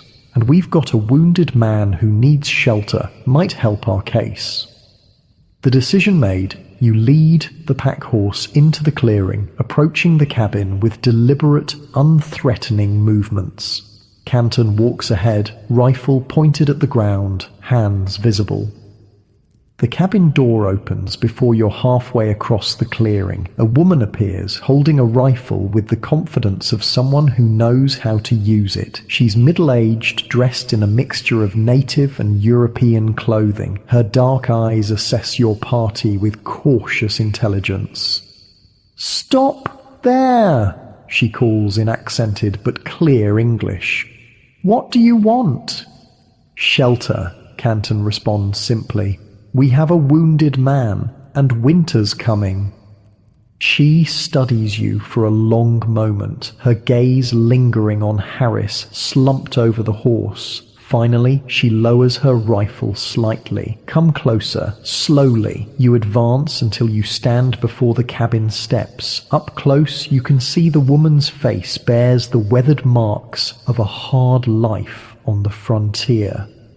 I am Casca, she says. This was my husband's cabin. He died last spring. The trapper, Canton realizes. You're his widow. She nods. You know of him? A Mountie told me about this place, said it might be abandoned. Canton gestures to Harris. Our friend needs help. We can pay. Casca's eyes narrow. I don't need money, but I need many things before winter. Ammunition, coffee, medicine. She looks pointedly at Harris. Your friend may die without proper care. We'll share what we have, you offer, and help with hunting, repairs, whatever's needed. She considers this for a moment, then steps aside from the doorway. Bring him in, but understand, this is my home. You are guests only. As you help Harris from the horse and into the cabin's unexpected warmth, you realize you've found something rare in this harsh land. Not just shelter, but perhaps an ally. Someone with knowledge of the country, someone already established.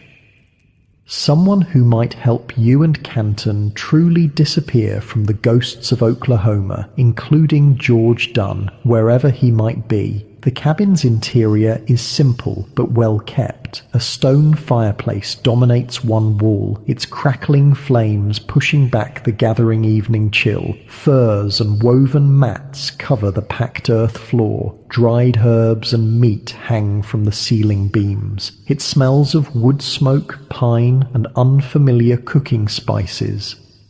Put him there, Casca directs, pointing to a pallet near the fire. I will look at his wound. As you settle Harris onto the pallet, Canton brings in your minimal supplies. Outside, the first flakes of new snow begin to fall, driven by a wind that moans through the surrounding pines like a living thing.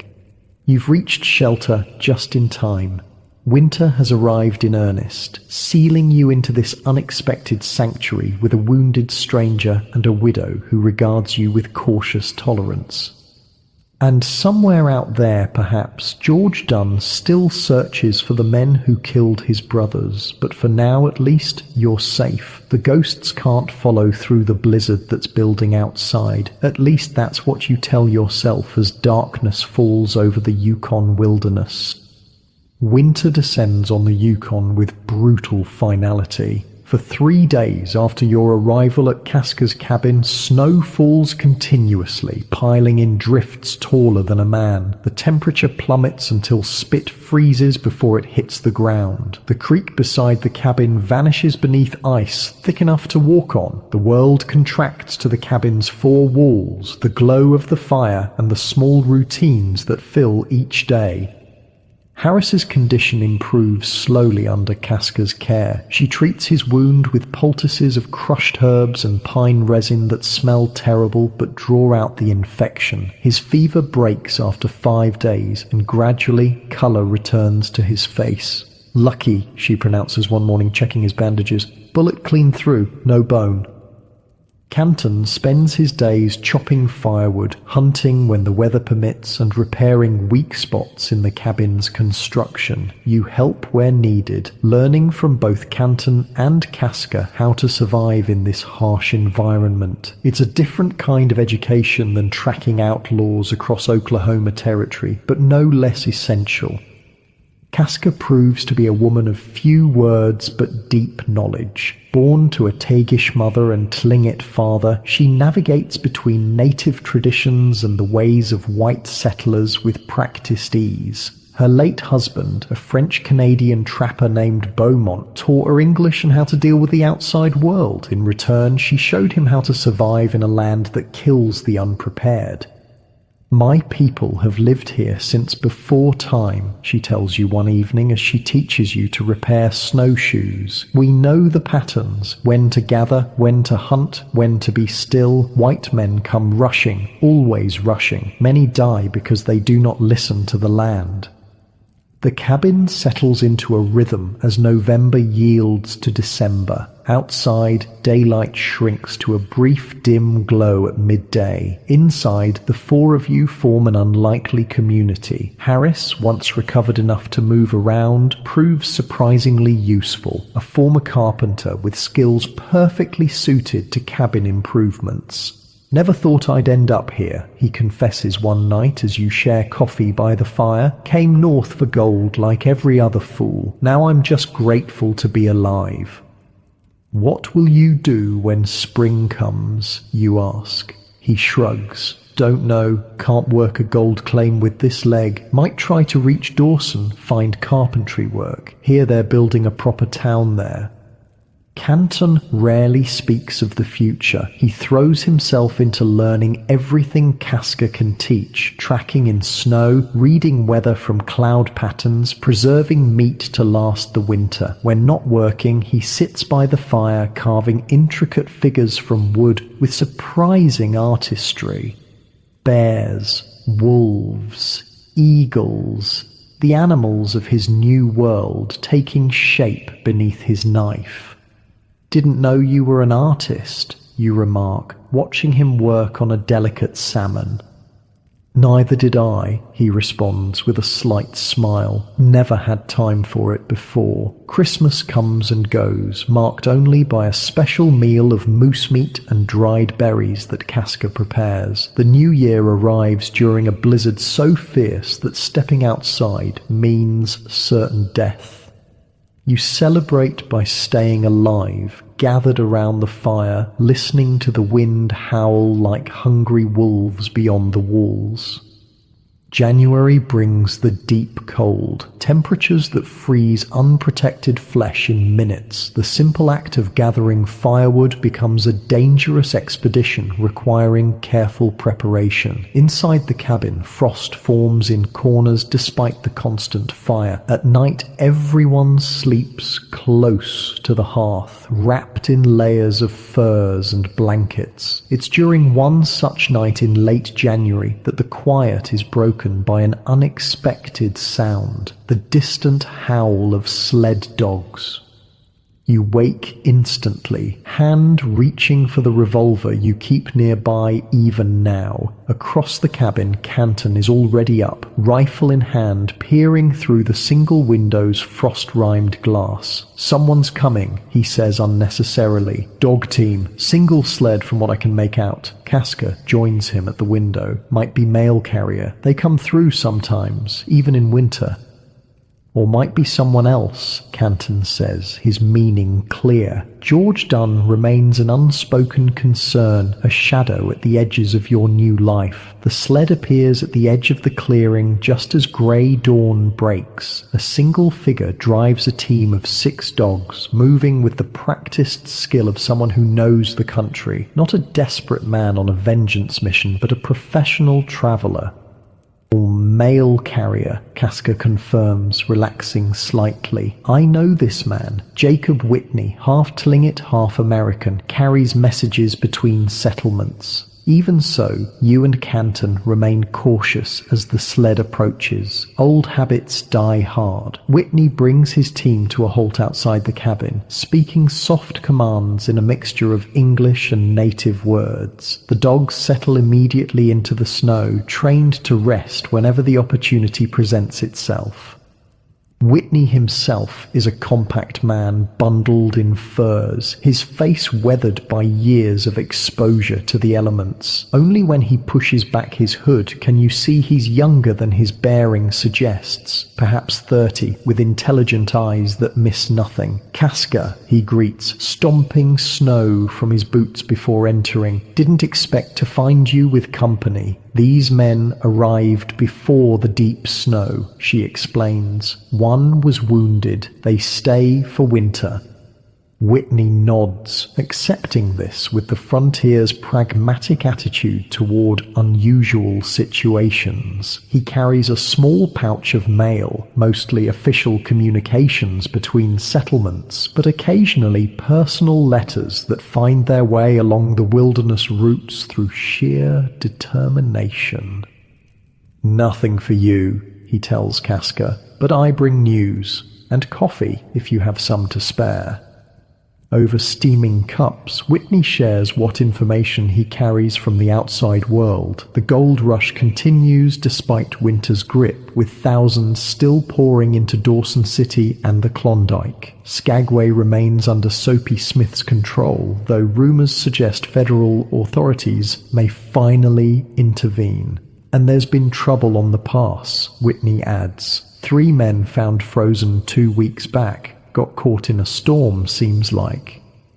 "Anyone know who they were?" Canton asks, his voice carefully neutral. Whitney shrugs. "One had papers, George something, Dunn, I think. Other 2 were strangers to these parts." The name falls like a stone into still water. George Dunn, dead on the Chilkoot. The last of the brothers who'd sworn vengeance against Frank Canton. "Dunn?" Canton repeats softly. "You're certain?" "That's what the Mountie said." Whitney studies Canton with sudden interest. "You knew him?" "Crossed paths," Canton says vaguely, "back in the States." The conversation moves on, but later, when Whitney has departed to continue his rounds, you and Canton sit by the fire processing this unexpected news. "So that's it," you say finally. "George Dunn never made it over the pass." Canton stares into the flames. "He wasn't hunting us at all, just another gold seeker who took the same route north." Coincidence, you wonder? Seems hard to believe. Or maybe Canton's expression is unreadable, or maybe he was following us and the mountain took care of him before he found us. Either way, the threat that's hung over you since Skagway is gone. The last Dunn brother lies buried in a frozen grave on the Chilkoot Pass, another victim of the merciless northern wilderness. The vendetta that began in the dust of Oklahoma Territory has ended in the snow of Alaska. Does it change anything, you ask, for your plans? Canton considers this. Don't know that I had plans beyond survival, getting through winter. After that, he shrugs. The world's different up here, simpler in some ways, harder in others. But no one looking to hang Joe Horner, you observe. A ghost of a smile touches his lips. There's that.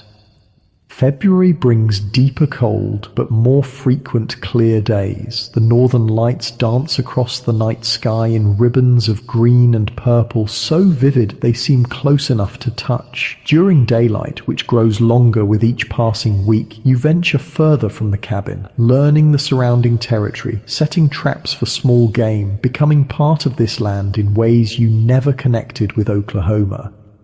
Harris proves more resilient than expected. By March, he's walking with only a slight limp, eager to make himself useful. He repairs the cabin's roof, builds proper shelves and a table, constructs snowshoes that even Casca admits are well made. Man could make a good living in Dawson, she observes, watching him work. They need builders there. Canton, too, has found unexpected purpose. His wood carvings grow more elaborate and beautiful. Casca suggests he might trade them to coastal tribes who value such artistry. For the first time since you've known him, he speaks of the future with something approaching enthusiasm. Thinking I might try for a marshal's position in Dawson come spring, he tells you one day while you're checking traps together. Heard they're looking for experienced men. Back to law work, you ask, surprised. Even after everything, he nods. It's what I know, what I'm good at. And up here, no one cares who I was before, only matters what I can do now. What about your past catching up again? Canton surveys the vast white landscape stretching to distant mountains. Let it try to find me here. April brings the first real thaw. The creek ice cracks with sounds like gunshots. Snow recedes from south-facing slopes, revealing glimpses of brown earth. Birds return from their winter migrations, filling the air with calls not heard for months. With spring comes decisions about the future. Harris is determined to reach Dawson City when the trail's clear. Canton seems likely to follow the same path, drawn by the possibility of pinning on a badge again in a place where Frank Canton's reputation, good or bad, been.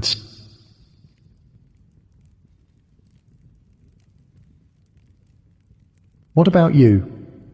Canton asks one evening as plans take shape. Got a direction in mind? You've been pondering this question for weeks. The bounty hunter life holds no appeal anymore. Neither does chasing gold like the thousands still streaming north despite disappointing reports from the Klondike. Might stay, you say, surprising yourself with the decision even as you speak it. Help Casca with the trapping. Learn the country better. Canton nods, accepting this without judgment. Good land here, far from crowds, far from troubles. Casca, overhearing, gives you a measuring look. Trapping is hard work, lonely work, not for men who need excitement.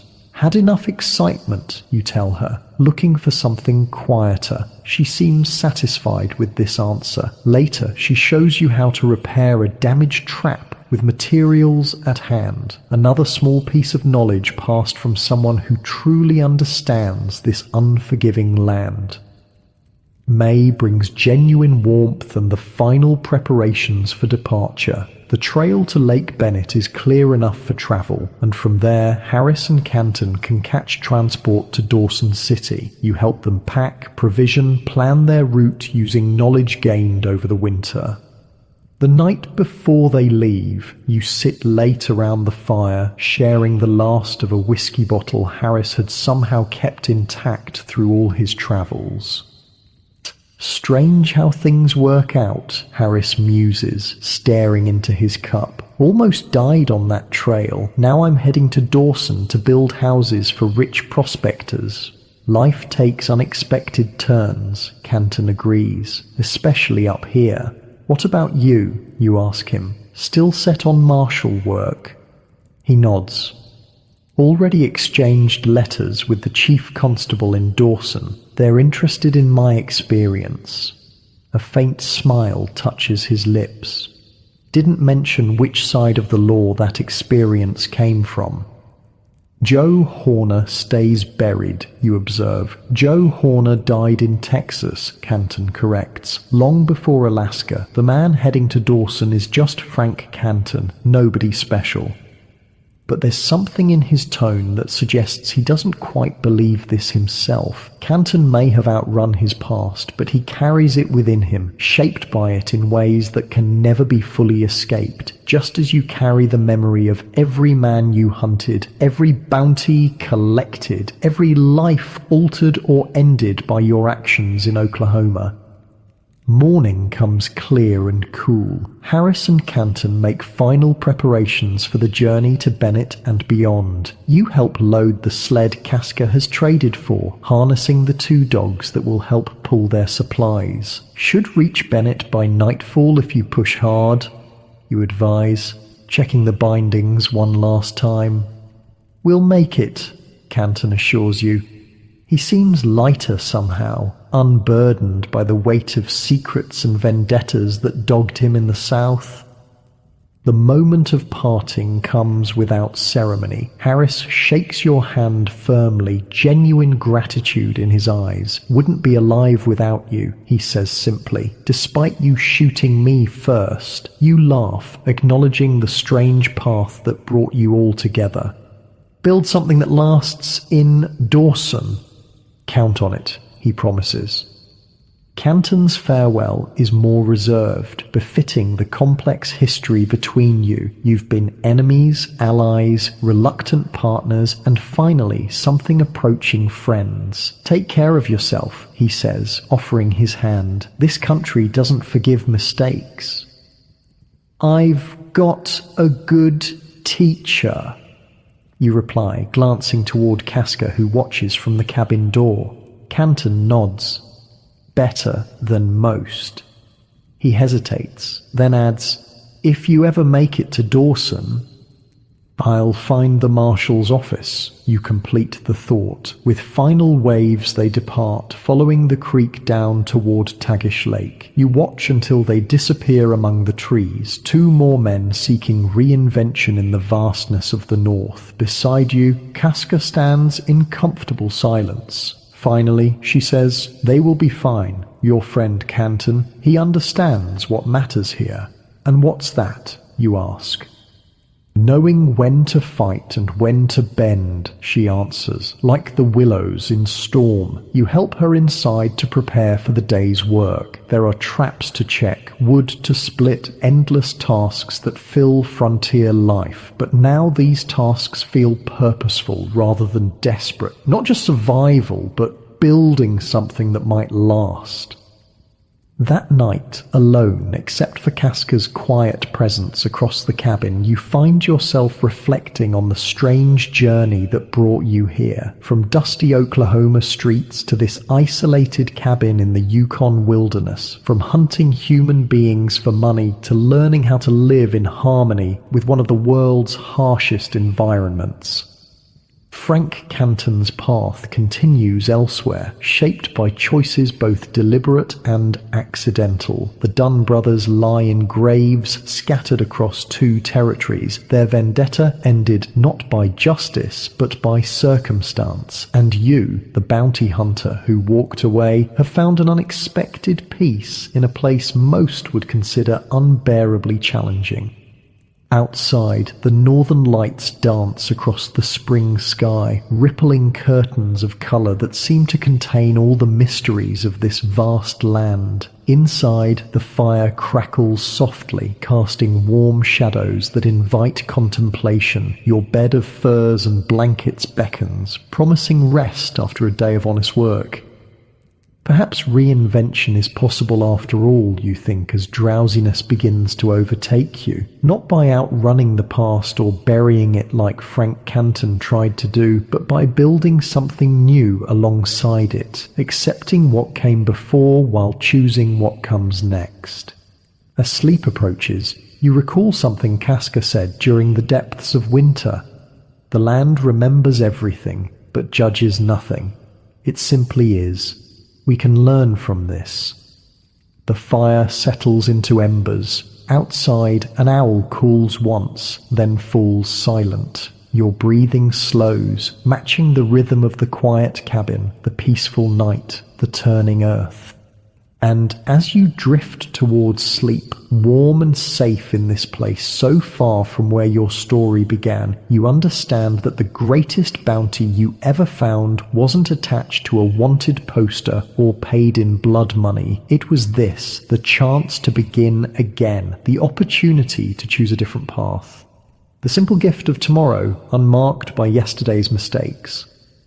Your eyes grow heavy, your thoughts gentler, more distant. The tensions of the day release one by one like stars fading at dawn. And finally, sleep claims you fully, deep and restful in this cabin that has become, against all odds, something like home.